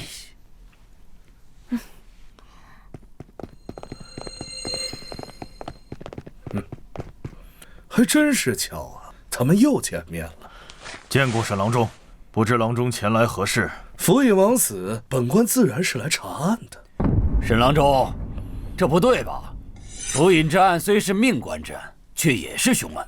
依属地该由我汴京府负责，待出结果交予刑部复审。沈郎中，如今便来，莫非又有上谕？放肆！本官乃刑部郎中，朝廷正4品官员。你一个连品都没有的都头，竟敢与我这般说话？郎中此言差矣。雷都头虽只是汴京捕吏，但依宋律，汴京境内的命案都由他来负责。沈郎中虽位高，却无权过问此案。难不成沈郎中比宋律更大？在我们大宋境内，自然一切以宋律行事。但你说我无权过问此案，却也不见得。来呀，给这2位都头还有他们姐弟俩看看本官新的任命书。是。中书门下牒，奉敕调刑部4郎中沈兴10月初7赴汴京府，任全知汴京府事。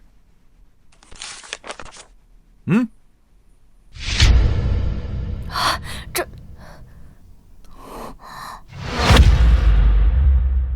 如何？本官是否有权过问此案呢？沈兴接任汴京府尹，怎么会有这种事情？不对，你接任汴京府尹，陆府尹怎么办？这还不是多亏了你们办案得力。之前辽国细作一案，破得漂亮，朝廷论功行赏，擢升陆府尹接任吏部侍郎，这汴京府尹的位置自然就空了出来。可惜呀，这陆府尹命不好，临上任之前竟出了这档子事儿。哎，这该解释的都解释清楚了，你们还有什么问题吗？既然没有问题了，那都散了吧。这陆府尹的案子无需你们劳心，本官自会另派人调查。姐，你真想自己查清此案？好，我明白了。等等，沈郎中，刚刚中书门下的命令，说是让您10月初7接任汴京府尹之位，不知可对？你想说什么？敢问郎中，今日是10月初几啊？对呀，今儿10月初6。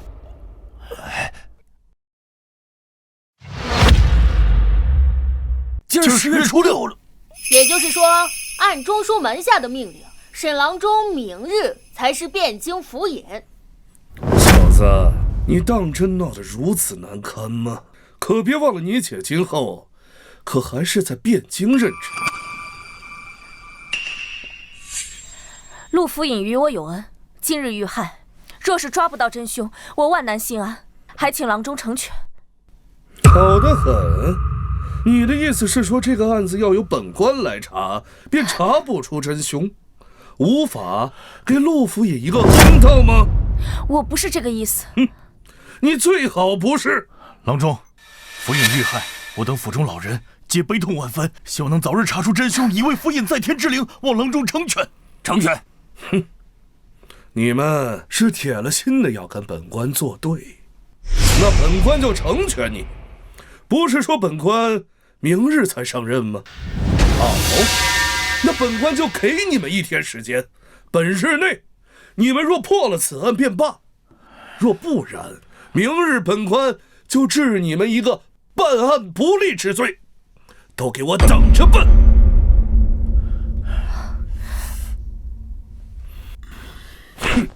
本官就在这儿看着，开始办案吧。阿明，那我们继续。好，姐，我们从刚才发现的继续说。等等，沈郎中，你又有何事啊？本官明日才能到任汴京府，无权过问此案。那这小子是汴京府的人吗？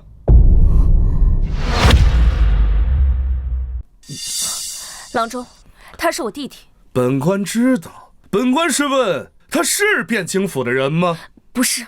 哼，既然不是，那为何让他参与？周小郎君是我们请来的帮手，为何不可过问案情？那汴京府有帮手这个职务吗？雷都头，现在离天黑也只剩下半天，你最好要抓紧些。哎，对了，我记得你家还有一位老母，呵，不知道若是雷都头丢了汴京府这个差事，到时候老母由谁来奉养啊？你好，我不能帮他们破案，但我教我姐怎么破案总行吧？你教她？她一个女人怎么能学会破案？好，只要你不直接参与，随便你。姐，这次得靠你了。啊，我吗？这能行吗？姐，你要对自己有信心，难道你就不想亲手抓住杀害福尹的凶手吗？我一定要抓住他，这才是我姐。这个案子很简单，交给你，刚合适。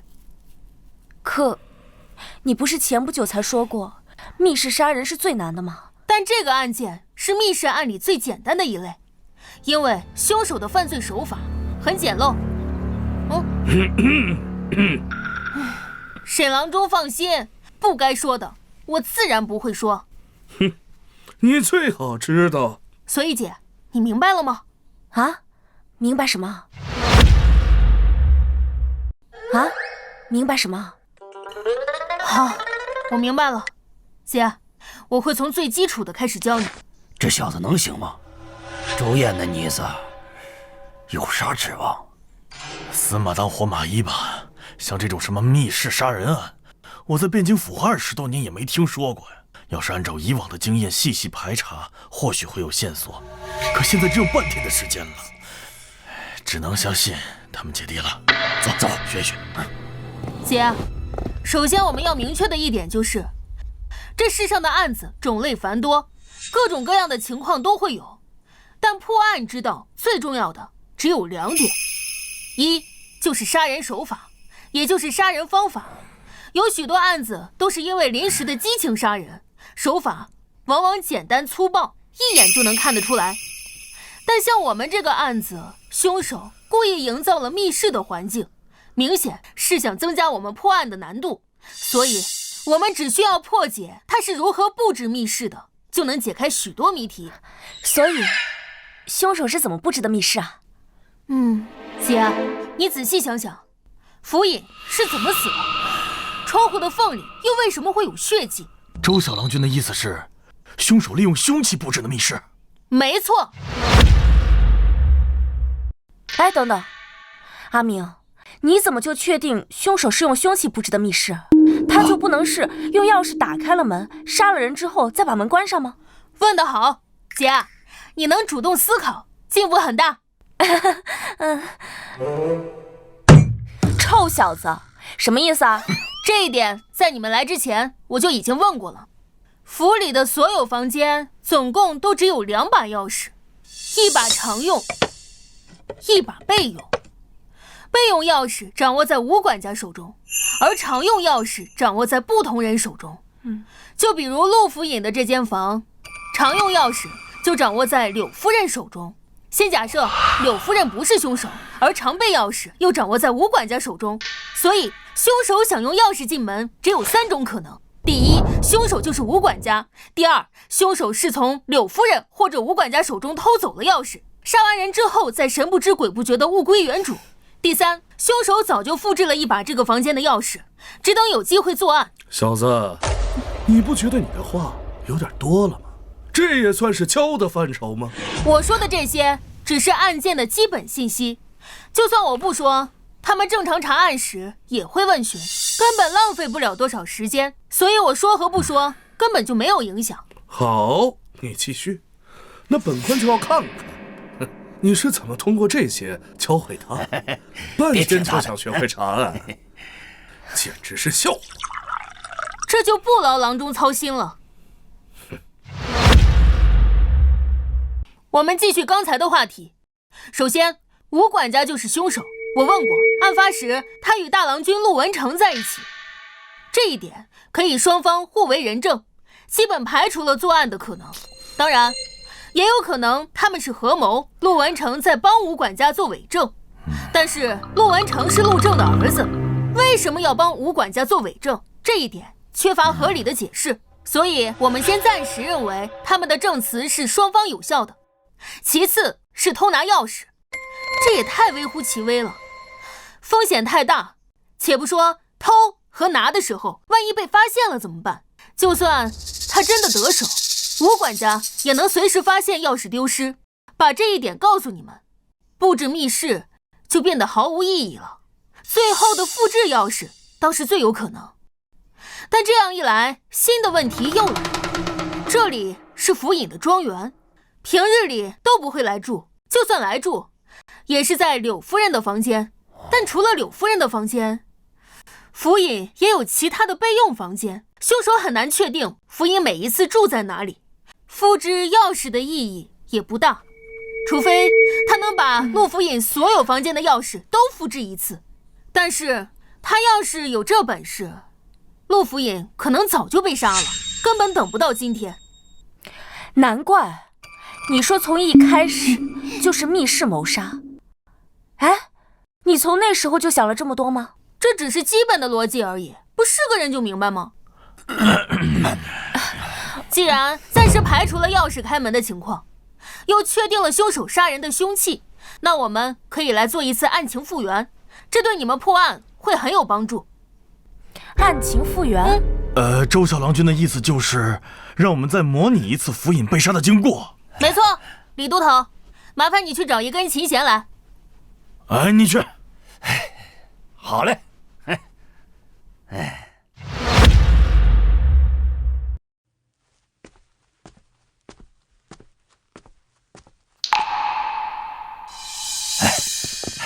周小郎君，琴弦，给我解吧。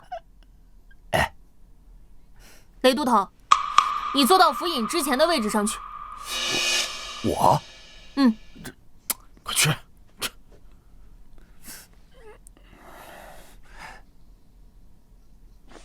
给你。根据当时的情况来看，时间大概在府尹与大郎君吵架之后不久，正坐在这里看书，压制怒火。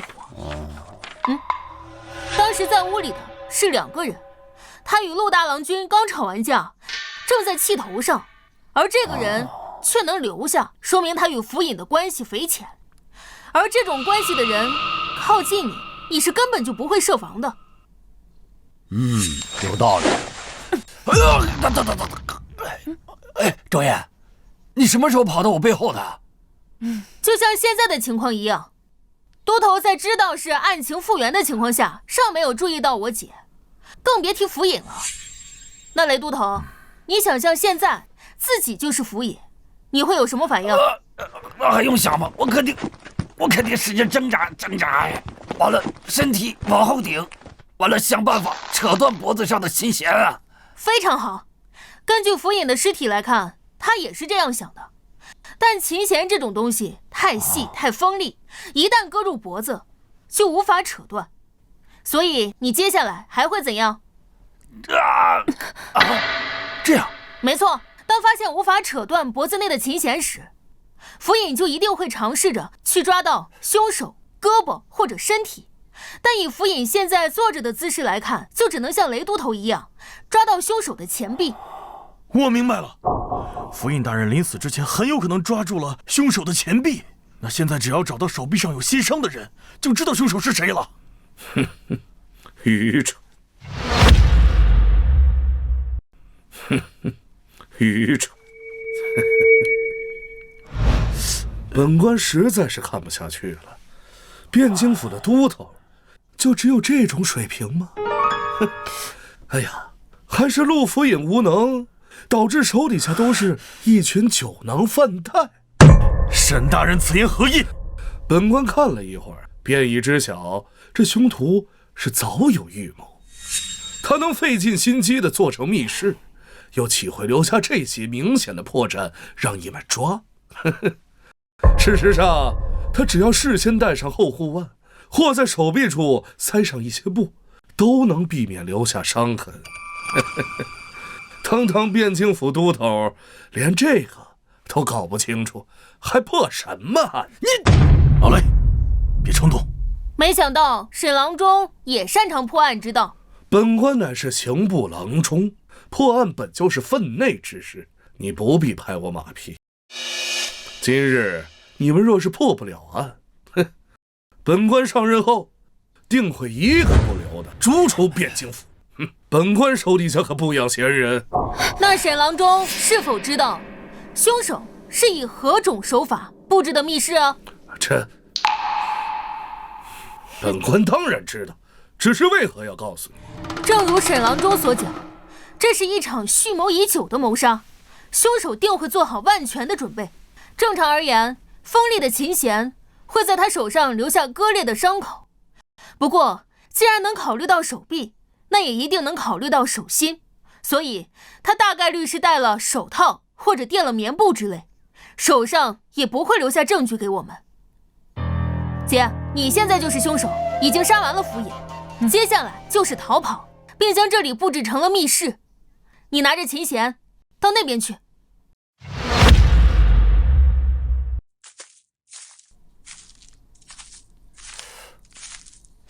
这里吗？好，站在那里别动。接下来我们要复原凶手逃离的方法。等等，沈郎中，你又有何事？这直接说出凶犯逃离的方法，这也叫教？那你想如何？无论是凶犯逃离，还是制作密室的方法，你在以后都不能指点他。好。阿明，没事的姐，我相信你。到了这一步，我解不解释已经没有区别了。你仔细观察，其实答案就在你手中。线索就在我手中。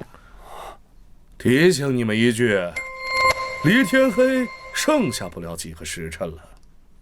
线索就在我手里。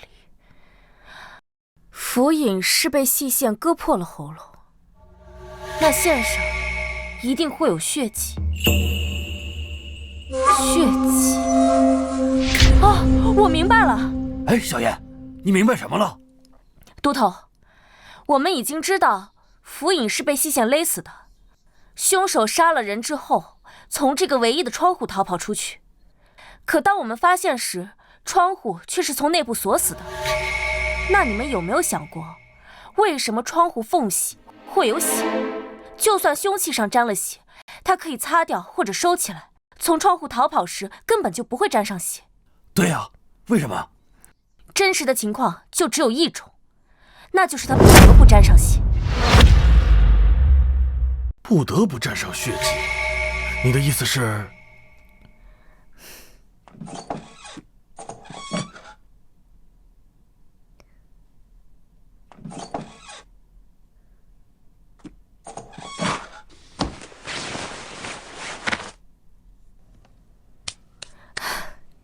两位都头，这个窗户离地并不高，很容易就能翻过来。接下来我把门窗从外面关上。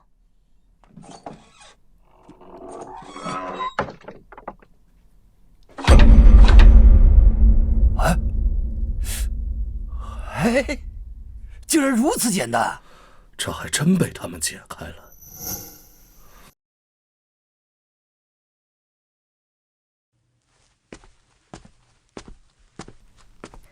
好，现在我们已经破解了凶手制造密室的方法，接下来就是抓到他。你已经掌握破案的基本原理，没问题。我说过，破案的基本方法有2种，第一就是找到杀人手法，第二点也是最关键的一点，找到杀人的动机。这世上的所有案子，说1000道10000，9成9都离不开利、财、情、仇4个字，除了极少数天生以杀人为乐的变态，因为正常人不会毫无缘由的去杀一个与自己毫不相干的人。所以你接下来的任务就是从所有嫌疑人里找到最可能有杀人动机之人，然后再排除所有不可能，哪怕剩下的答案再离奇，那也是唯一的真相。好，我一定会抓住他。不过具体要怎么做？你们看本官干什么？你们审你们呢，与本官何干？其实很简单，我们只需要用到犯罪心理学中的心理画像学就行了。犯罪什么学？什么学？简单来说，就是通过推断凶手的心理特点，然后去掌握他的一些生理特征、生活习性、性格特点等等，这能有效地帮我们减少怀疑的对象，更快地帮我们锁定凶手。都头，你们听懂了吗？周小郎君，有没有更通俗易懂的说法？这个有罪推论，就是默认每一位怀疑人都是凶手，以这一点作为前提来审。而一个清白的人被污蔑，多少都会是愤怒，而怒火最容易冲昏头脑。那些平日里再擅长伪装的人，多少也会透露些信息出来。哎呀，周小郎君，嘿嘿，你要早这么说，我们不就明白了吗？是，那不就恐吓和扣罪名吗？还说的那么……我觉得我们说的不是一回事。哎，算了，你们之前都是怎么审的？那简单，先把看着像坏人的抓回去。哎呀，只要没有后台的，那就严刑拷打一番。跟你说，周小郎君，严刑拷打那是有学问的。哼，你打他的时候，犯了事儿跟没犯事儿的人那有很大差别的。嘿嘿。所以啊，你是准备把陆府尹的家眷都带回去拷打一遍？哎，不能够，不能够，嘿嘿嘿，都听你的，都听你的，不说了，不说了。姐，你接下来的任务就是作为主审，将这个庄园里所有有嫌疑的人都叫过来一一审讯。你记住，他们只要进了这个门，你就污蔑他是凶手。顺着这个思路审下去，我们一定会有收获。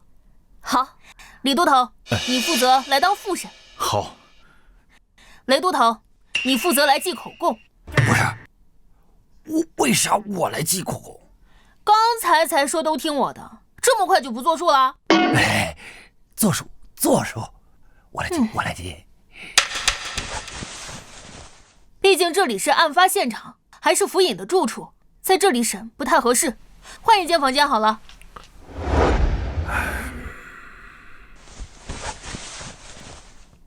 周神婆，开始审吧，你们的时间可不多了。这就不劳郎中费心了。见过沈郎中。都头唤妾身前来，可是有什么线索？夫人莫要紧张，先请坐。我等确实有些线索。可是抓到凶手了。姐，拿出气势，污蔑他就是凶手，先试试他的反应。柳夫人，那我就直说了，我们怀疑你就是凶手。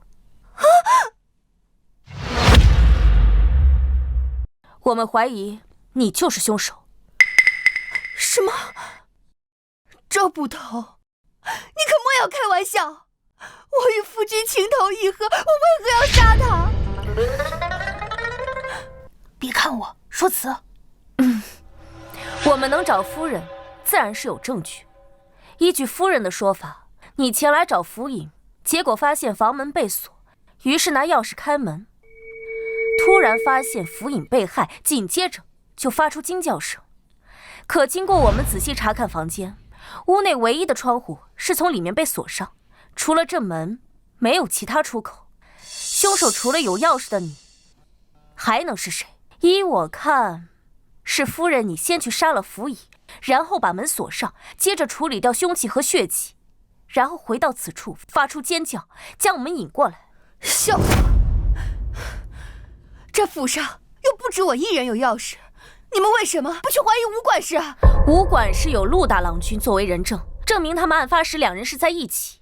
相反是夫人你，案发时却只有你一人，连随身的丫鬟都不带，这不也太奇怪了吗？大郎与夫君争吵了，我想去劝。我夫君这个人历来好面子，这种时候我自然不好带丫鬟。阿明，他说的好有道理啊，我找不到污蔑他的理由，怎么办？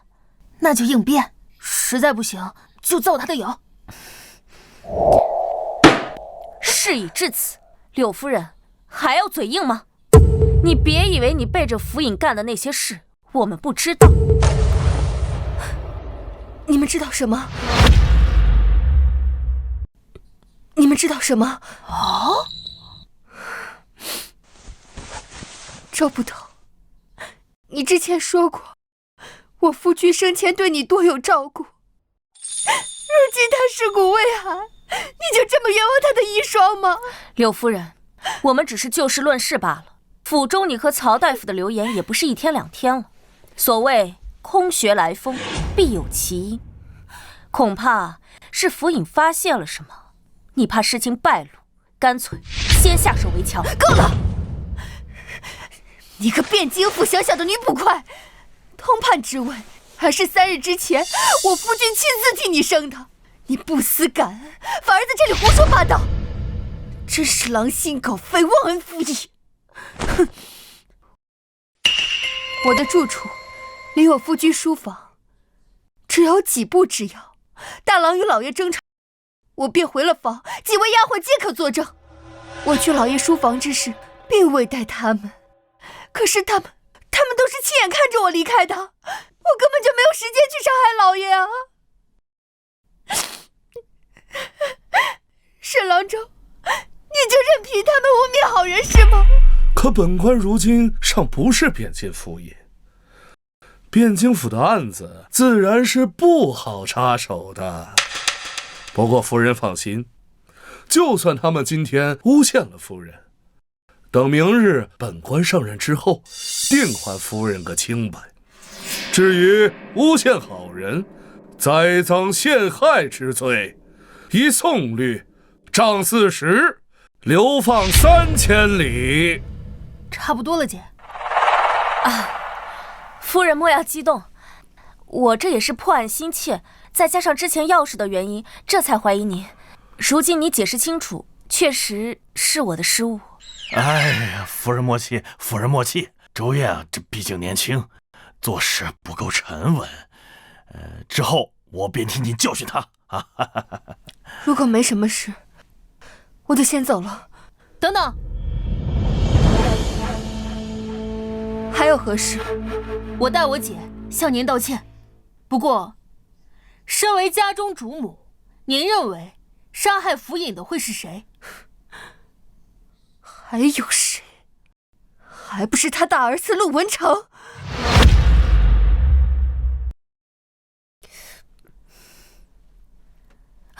夫人为什么这么说？这还用问吗？府里人都知道，老爷并不喜欢他，也怪他自己不争气，读书这么多年，别说是进士，就连个举子都没考上。要知道，老爷可是当年的榜眼，被誉为文曲星下凡，能看上他就怪了。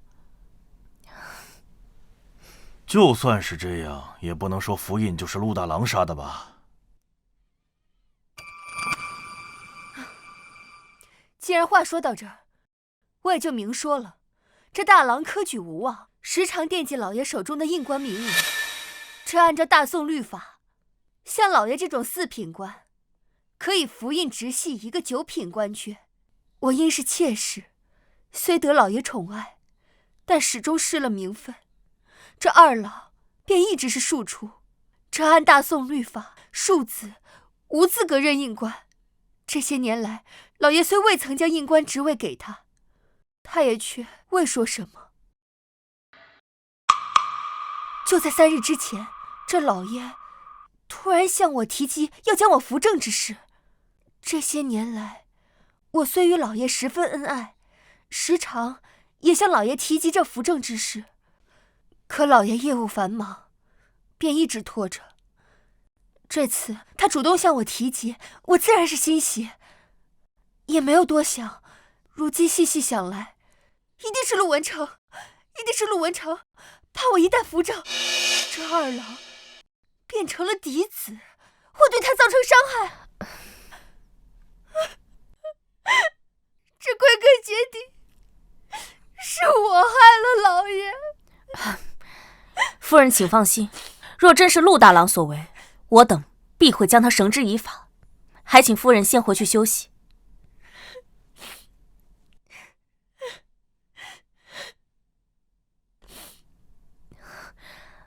阿明，我觉得柳夫人说的很有道理，那接下来怎么办？要不直接审问陆大郎？你还真是相信了他的鬼话呀！哼，这女人啊，就是头发长，见识短。郎中此言何意啊？柳夫人话中有理有据，亦给出了陆大郎可能行凶的缘由。郎中为何不信呢？我为何要告诉你们这群蠢货？你们自己慢慢想去吧。我知道你要说什么。小子，你知道什么吗？我若说对了，不算帮他们破案吗？你若猜对了，那本官自然网开一面；你若猜错了，我从现在开始，本官今天不许你再说任何一句话。那干脆阿明就不要再说话好了，到时候阿明不论说什么，你都说没猜对，那我们岂不是稳输？哼，那本官岂会做出那无赖之事？若是不敢，那就草草认输。本官没时间哄小孩玩。好，我接了。我若说对了，沈郎中得允许我在接下来破案的时候有一次畅所欲言的机会，如何？好，本官便与你赌。柳夫人刚才之言虽然自洽，却有3个疑点。第一，陆大郎君的关系与府尹一直不好，这一点只要是府中之人皆知。还有，他说他与府尹十分恩爱，这一点却不见得。他自己说过，往昔也曾与府尹提过扶正之事，却都未被应允。他说是因为府尹公务繁忙，但是想，若两人真的恩爱，再加上府尹常年无正妻的情况下，想将柳夫人扶正不过是一句话的事，拖到现在，只能说他并没有像柳夫人说的那样恩爱。其次，吴管家说过，这里是府尹游玩的庄园，只有平日里休沐时才会来，但日常事务都由柳夫人来打理，这说明他常年住在此处。若他们夫妻俩真的恩爱，为什么陆府尹不让柳夫人住到城里的府中呢？我听闻柳夫人体弱多病，或许是府尹安排她在此养病啊。不会，原因就在第2个疑点。为什么府尹那么多年不提柳夫人扶正，偏偏3日前就提了？3日前，那不是北辽细作刚结案之后吗？没错。为什么他那么多年前不提，偏偏这个时候提了呢？很简单，因为他的身份马上就要不同了。他在汴京府这么多年，一直未得升迁，此次恰逢吏部侍郎告老还乡，他想更进一步。但问题是，这个位置不止他一个人盯着。你喊本官做甚？恰逢这种时候，辽国细作案出现，这是危机，更是机会。若破获之后，他的功劳定直达天听，甚至吏部侍郎的位置也是十拿九稳。而一旦成为了吏部侍郎这种核心高官，他的地位将会今非昔比，甚至以他的年龄，进入中书门下，甚至成为那几个相公之一，也未可知。但这种时候，正式之位若持续空悬，就会成为一种隐患。毕竟身居高位，政事未决，许多世家大族定会闻风而动，其中利益太多，像府尹这种官场老手定自然明白，更不想沾染。甚至时间长了，许多官家为了表现体贴，来个赐婚什么的都说不准。对府尹来说，与其留着这个隐患，不如将自己知根知底的柳夫人扶正。这么说来，府尹将柳夫人扶正，完全是为了自己的仕途？8成是的。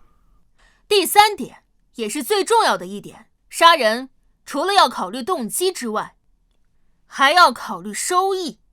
站在陆大郎君的角度来看，一个阴官的名额，真的比一个即将晋升吏部侍郎的亲爹重要？怎么看都不如府尹活着给他的利益大。因此，只要陆大郎君还算正常，就不可能以这种理由杀人。沈郎中，不知我说的对或不对？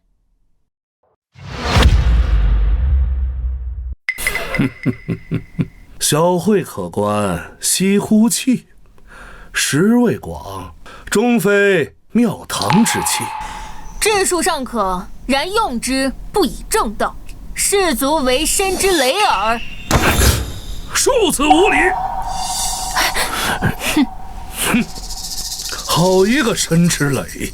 那本官今天就要看看谁会成为谁的雷。哼！那沈郎中，拭目以待。阿明，你刚才跟他说的话是什么意思啊？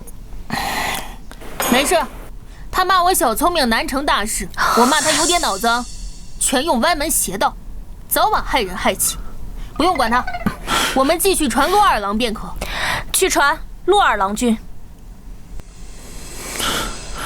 你们到底有没有查出什么东西来啊？这眼看天都快黑了，你们能不能行啊？到底是不是我爹的下属？亏他当时还夸你们呢。二郎君，既然你这么问，我也就直说了。请问大郎君和府尹争吵之后那段时间你在哪？什么意思啊？二郎君，非要我们说出来吗？我们怀疑你是杀害府尹的凶手。荒唐！我为什么要杀我爹？我爹和我哥争吵，与我何干？我当时在和仆人练拳，都有很多仆人在场。你要是再诬陷我，就别怪我不客气了。二郎君，莫急，我们就只是问问罢了。既然有人证在，那自然就不是你了。快放开二郎君！姐，这是个傻子，没啥价值，让他指认个凶手，赶紧撵走。二郎君，看来是我们误会你了，莫要生气。二郎君，既然此案与你没有关系，以你对家中的了解，你觉得此案的凶手会是谁？那还用说？除了曹百川那个老不要脸的，还能有谁？哦，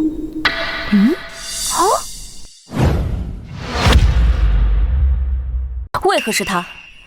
据我了解，他乃是一介名医，你娘身体病弱，常年需要靠他的药调理。狗屁的名医，他就是个图谋不轨的阴贼。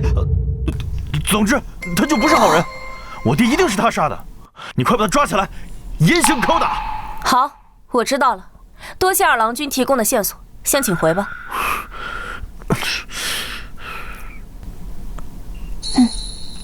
来人，去请曹大夫。大人，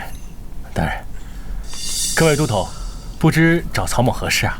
啊，曹大夫，你先坐，我们只是问几个关于案件的问题罢了。是。曹大夫，府尹遇害之时，你在哪儿？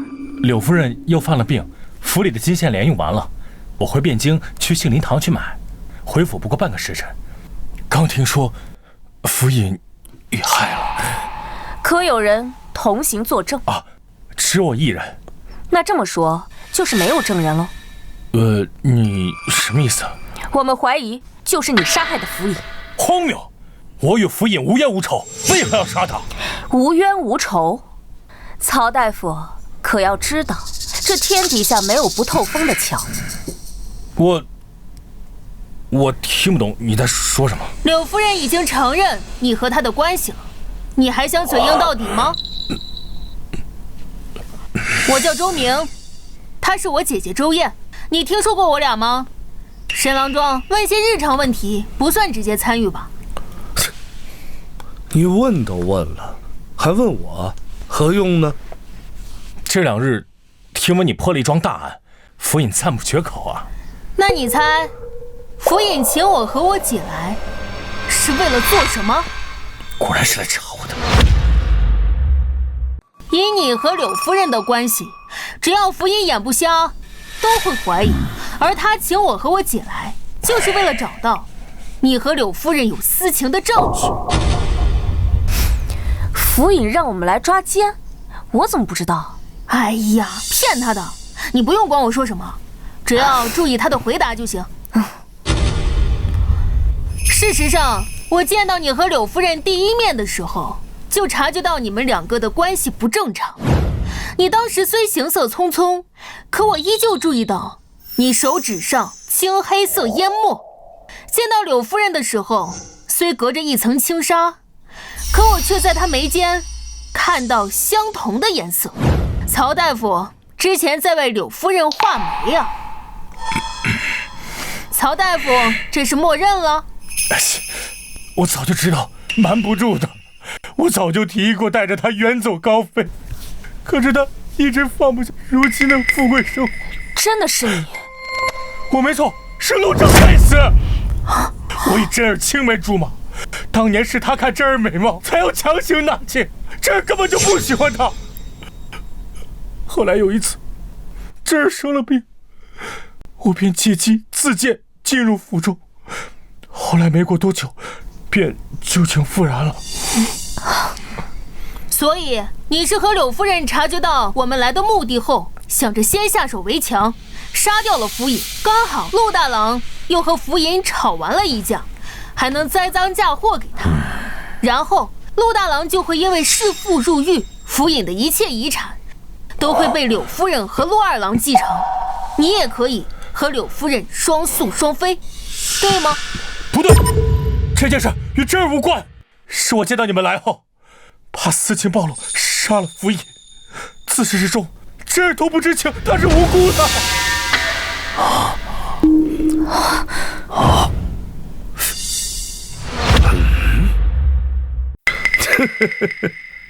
没想到这个案子就这么被你们简单的给破了。来人，把这个不知羞耻之徒给我押回汴京府，待本官明日上任之后再严加审问。是。既然案子已经破了，本官自会论功行赏。天色不早了，回家等消息吧。走。等等，小子，你还有何事啊？案子还没破，他不是凶手。小子，你在说什么呢？审他的是你们，说他杀害府尹的还是你们。他都已经亲口承认了，你反倒是替他喊冤。陆府尹遇害离现在2个时辰，这处庄园离汴京不远，骑马往来只需2个时辰。而他若是凶手，可以在半路折返回来杀害府尹，然后再逃离，以此误导我们。但是仔细看，他鞋子上沾染青泥，这是杏林堂门前特有的青泥，这说明他前不久确实去过一趟。而杏林堂位于西城，从此庄园赶回汴京，只能由城东的宋门入城。汴京城内不得纵马，宋门到西城起码要1个多时辰，再加上回来的时间，前后时间刚好能对应上。再说他是否去过，派人去杏林堂一问便知。好了，你说了这么多，我且问你，他若不是凶手，他为何要承认呢？很简单，他认为私通之事败露，柳夫人来不及与他商议，便杀了府尹。他主动认罪，只是为了保下柳夫人。如果仅仅是私通，他这个奸夫8成是要重判，而柳夫人就不一样了。甚至如果府尹心软，他甚至不用入牢。但你却认为他会杀了府尹，甚至你会不惜替他顶罪，这就有意思了。我想想，这有2种可能。第一，柳夫人是真心的爱你，为了你不惜去杀了府尹，但你却说曾数次提出过和他远走高飞之事，但他放不下现在的富贵生活，这说明他并没有那么爱你，起码你的分量比不上他自己。第二嘛，就是私情暴露的后果比我们已知的更严重，府尹一定不会放过他，所以这就不只是偷情那么简单了。别再说下去了。哦，陆二郎是你和柳夫人的儿子。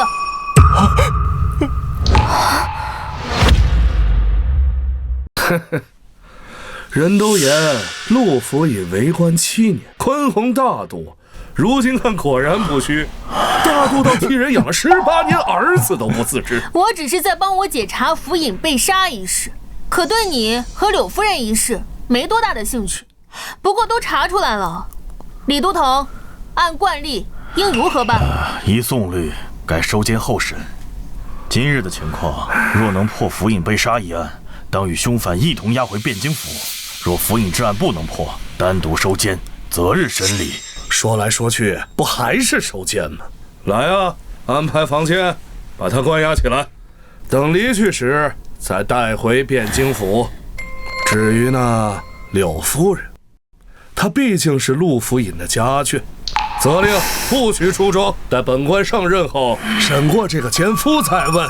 是。等等，曹大夫，依照你对此地的了解，若说出一名凶手，会是谁？吴管家。为什么？趁儿身体不好，为了给他调理身体，我翻阅了各种医书，有一部叫《奇症杂录》的医书，很有意思。这部书在你的屋里？他不在，前些日子被府尹借走了，许是在他的屋里。李都头，麻烦派人取来。走。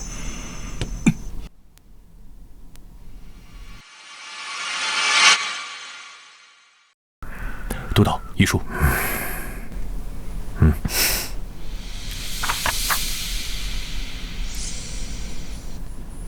这病史，别看我什么都不知道。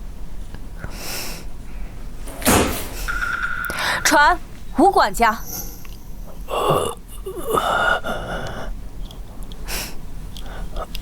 吴管家，曹大夫刚刚指认是你杀害了府尹，对此如何辩解？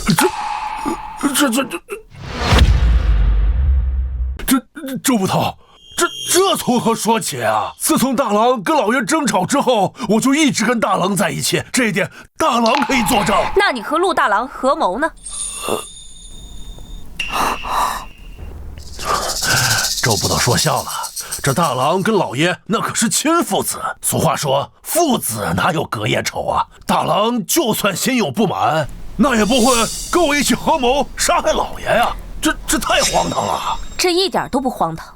柳夫人之前说了，这府尹这些年与陆大郎君一直关系不好，这陆大郎君一直想要府尹手中的阴官名额，这府尹一直不给。再加之府尹近日想要扶柳夫人为正室，这陆大郎完全有理由铤而走险。这只是周捕头你的猜测，你没有证据。退一步说，就算你说的对，那也是大郎跟老爷之间的事，我为何要参与啊？证据我们当然有，府尹被杀的那个房间房门皆闭，可是整个庄子只有你和柳夫人有那房子的钥匙，柳夫人身边有丫鬟加以证明，已排除嫌疑。试问除了你，还有谁可以杀了府尹之后再将房门关闭？至于为何要和陆大郎合谋，这就更简单了。我听闻当年你是随大夫人陪嫁而来，这些年一直不受府尹重视，心生怨念也很正常。再加之你与陆大郎君这些年一直很亲近，只要给你些承诺，事后再答应做些伪证，未尝不可铤而走险呢。既然周捕头如此笃定，那老儿也无话可说。但老儿还是那句话，说我杀了老爷，证据呢？姐，他审不出什么线索了，换下一个。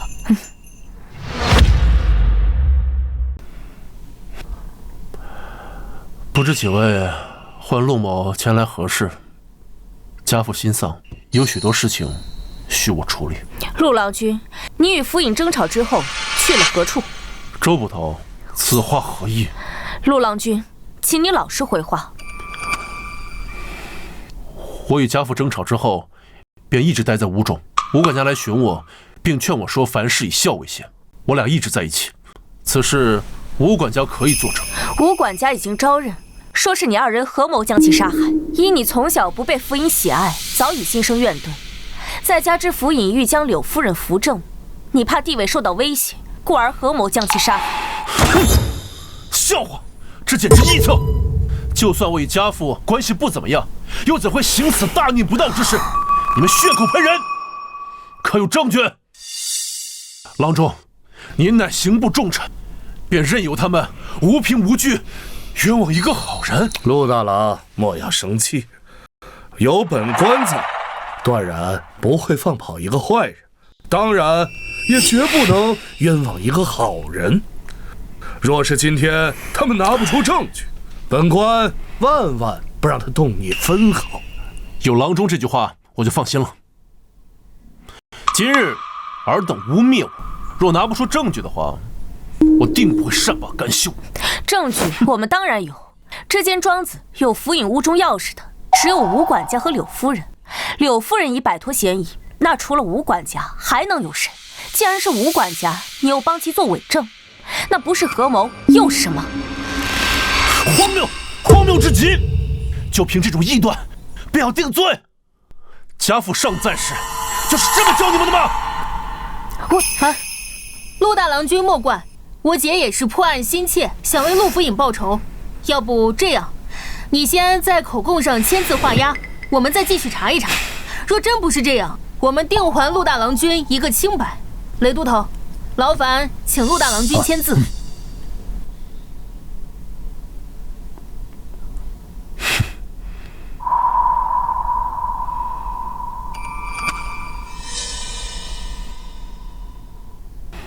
你们最好能查出真相。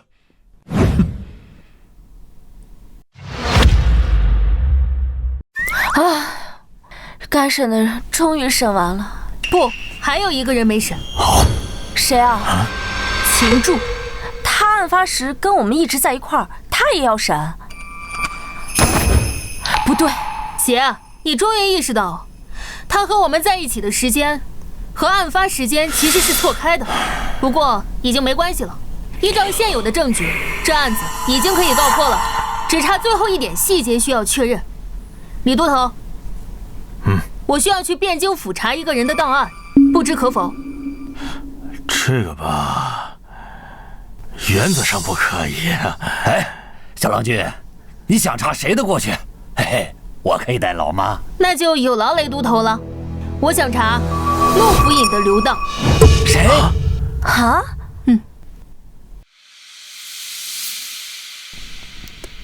哎呀，周小郎君，果然如你所料，20多年前确有其事。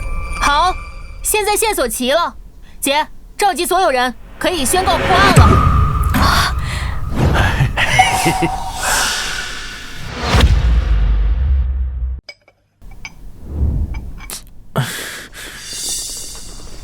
堂哥，吴管家，你们也被叫来了。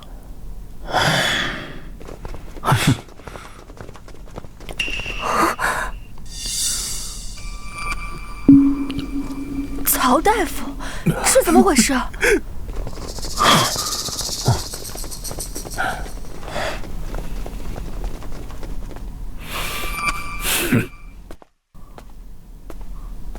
三位，你们审也审过了，现在把大家都带到这里一起，是发现凶手了吗？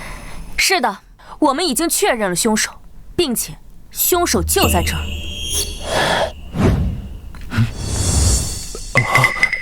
周捕头，你说是就是。老朽记得先前你说老朽是凶手，事到如今你还这么认为吗？经过我们查证，已经确认凶手就是府尹的儿子。你们都看着我干什么？难道你们怀疑我是凶手？你的确不是凶手。我刚才说凶手是府尹的儿子，而你并非府尹亲生。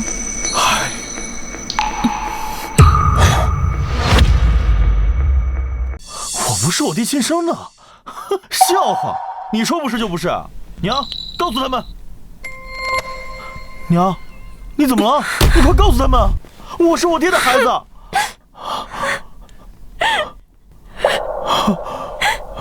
是谁？告诉我那个人是谁！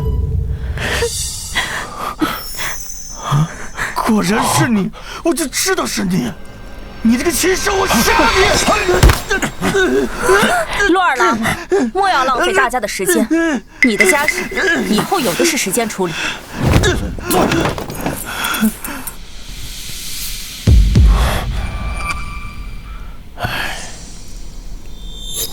你们看我做什么？难道是我杀了我爹？周捕头，先前审讯的时候不都说了吗？老爷遇害的时候，他一直跟我在一起，根本就没有作案时间。哼，是我得了失心疯杀了我爹吗？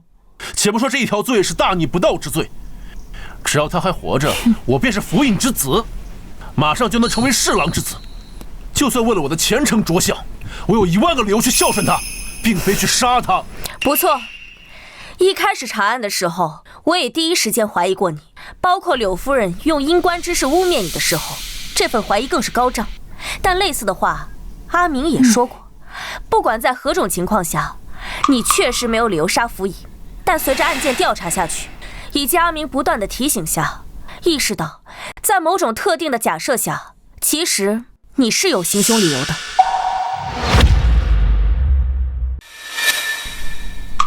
这部《奇正杂录》是在福尹的房间里发现的，里面记载了一些罕见的疑难杂症。折痕恰巧翻到这一页，这一页上记载了一个罕见的杂症，名为止静症。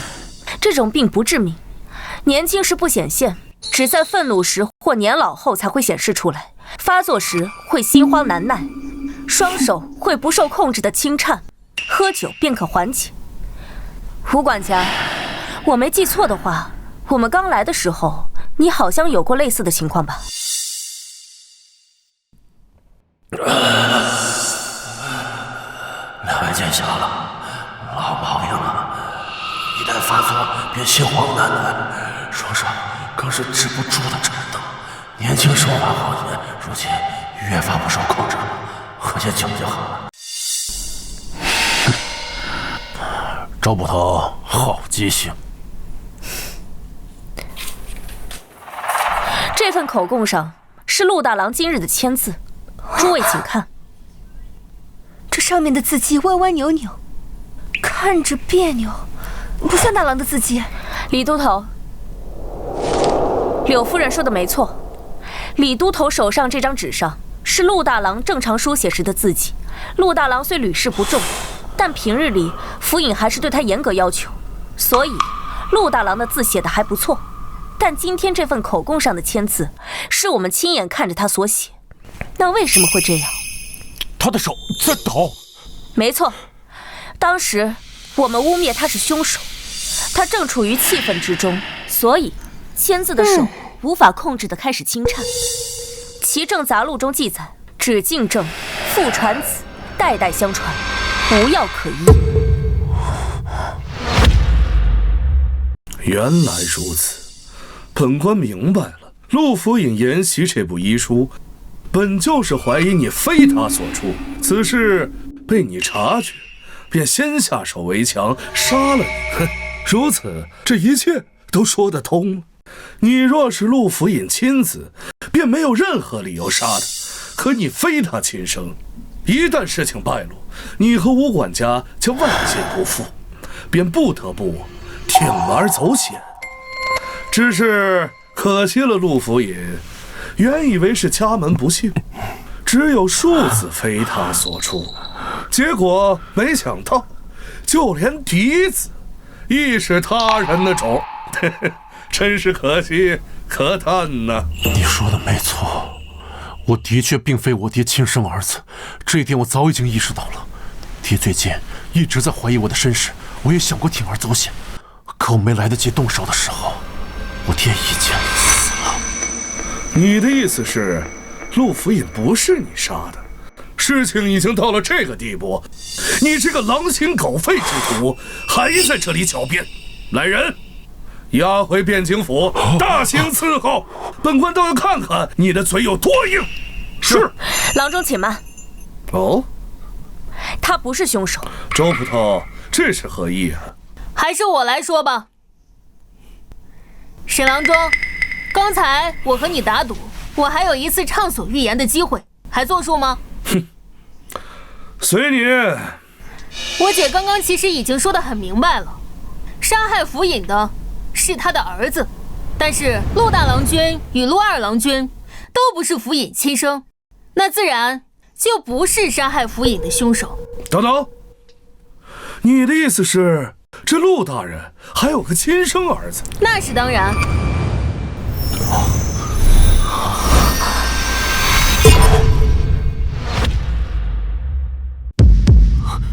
钱柱是府尹的亲生儿子，这怎么可能？没什么不可能的，你来说还是我替你说？周小郎君莫说笑了，我这下等人怎么可能是府尹的儿子啊？我记得你是均州人对吧？啊，那又如何？莫非就是因为是均州人就杀了府尹？天下哪有这样的道理啊？你说的没错，但是这天下绝大多数杀人案都总有一个理由吧？就比如陆府尹也是均州人。那可真是巧了，或许陆府尹是看在我是同乡的份上，才收留落难的我吧。柳夫人，我记得您之前提过，府尹也是榜眼出身，可还记得是多少年前的哪一榜？是27年前，治平3年的开科。秦大哥今年好像也是27岁。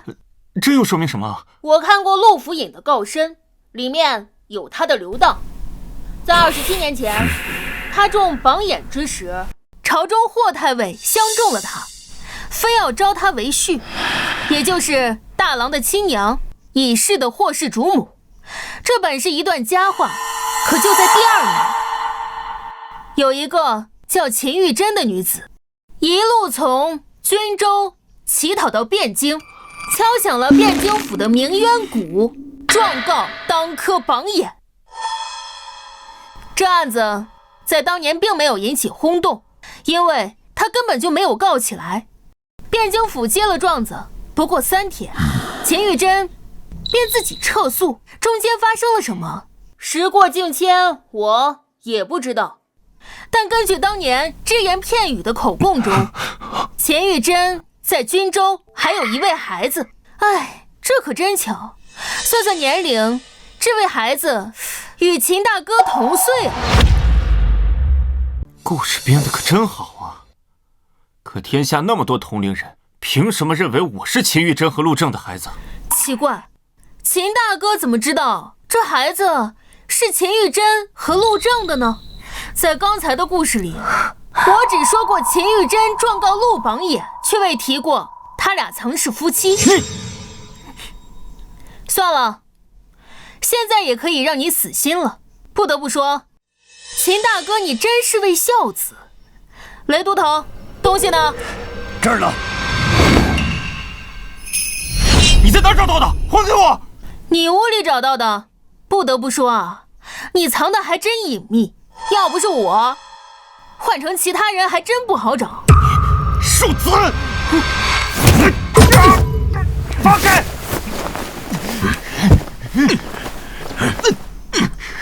唉，雷都头，给他吧。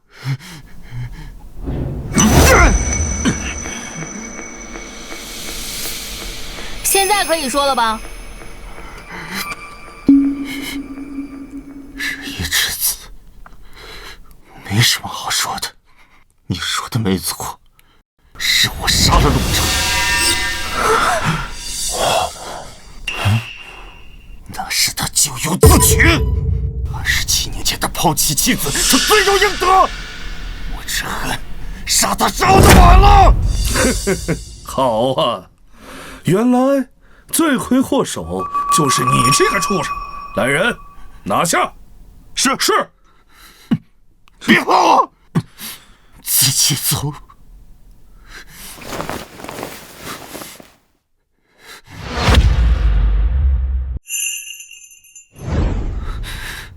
周小郎君，我想知道你是从什么时候开始怀疑我的？你来找我们的时候，你当时不该来找我们，表演得太可疑，画蛇添足。押走。精彩，真是精彩！不愧是帮陆府尹破了细作案的神童，连本官都不由叹服。不过你们这么辛苦的破案，最后是功劳，还是便宜了本官。哎呀，真是惭愧呀！这样，本官惜才，再给你们一个机会。现在跪下，对本官宣誓效忠，今后尽心尽力地为本官做事。本官上任后，非但不会针对一切，还会给他升官重用，如何呀？你无耻！圣旨到。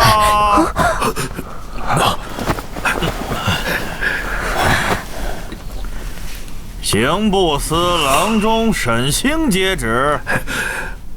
刑部都司王恒检举刑部司郎中沈星任职期间贪赃枉法、收受贿赂、渎职失职，经陛下圣谕，停其汴京府任职，革其刑部司郎中之职，授监大理寺，听候发落。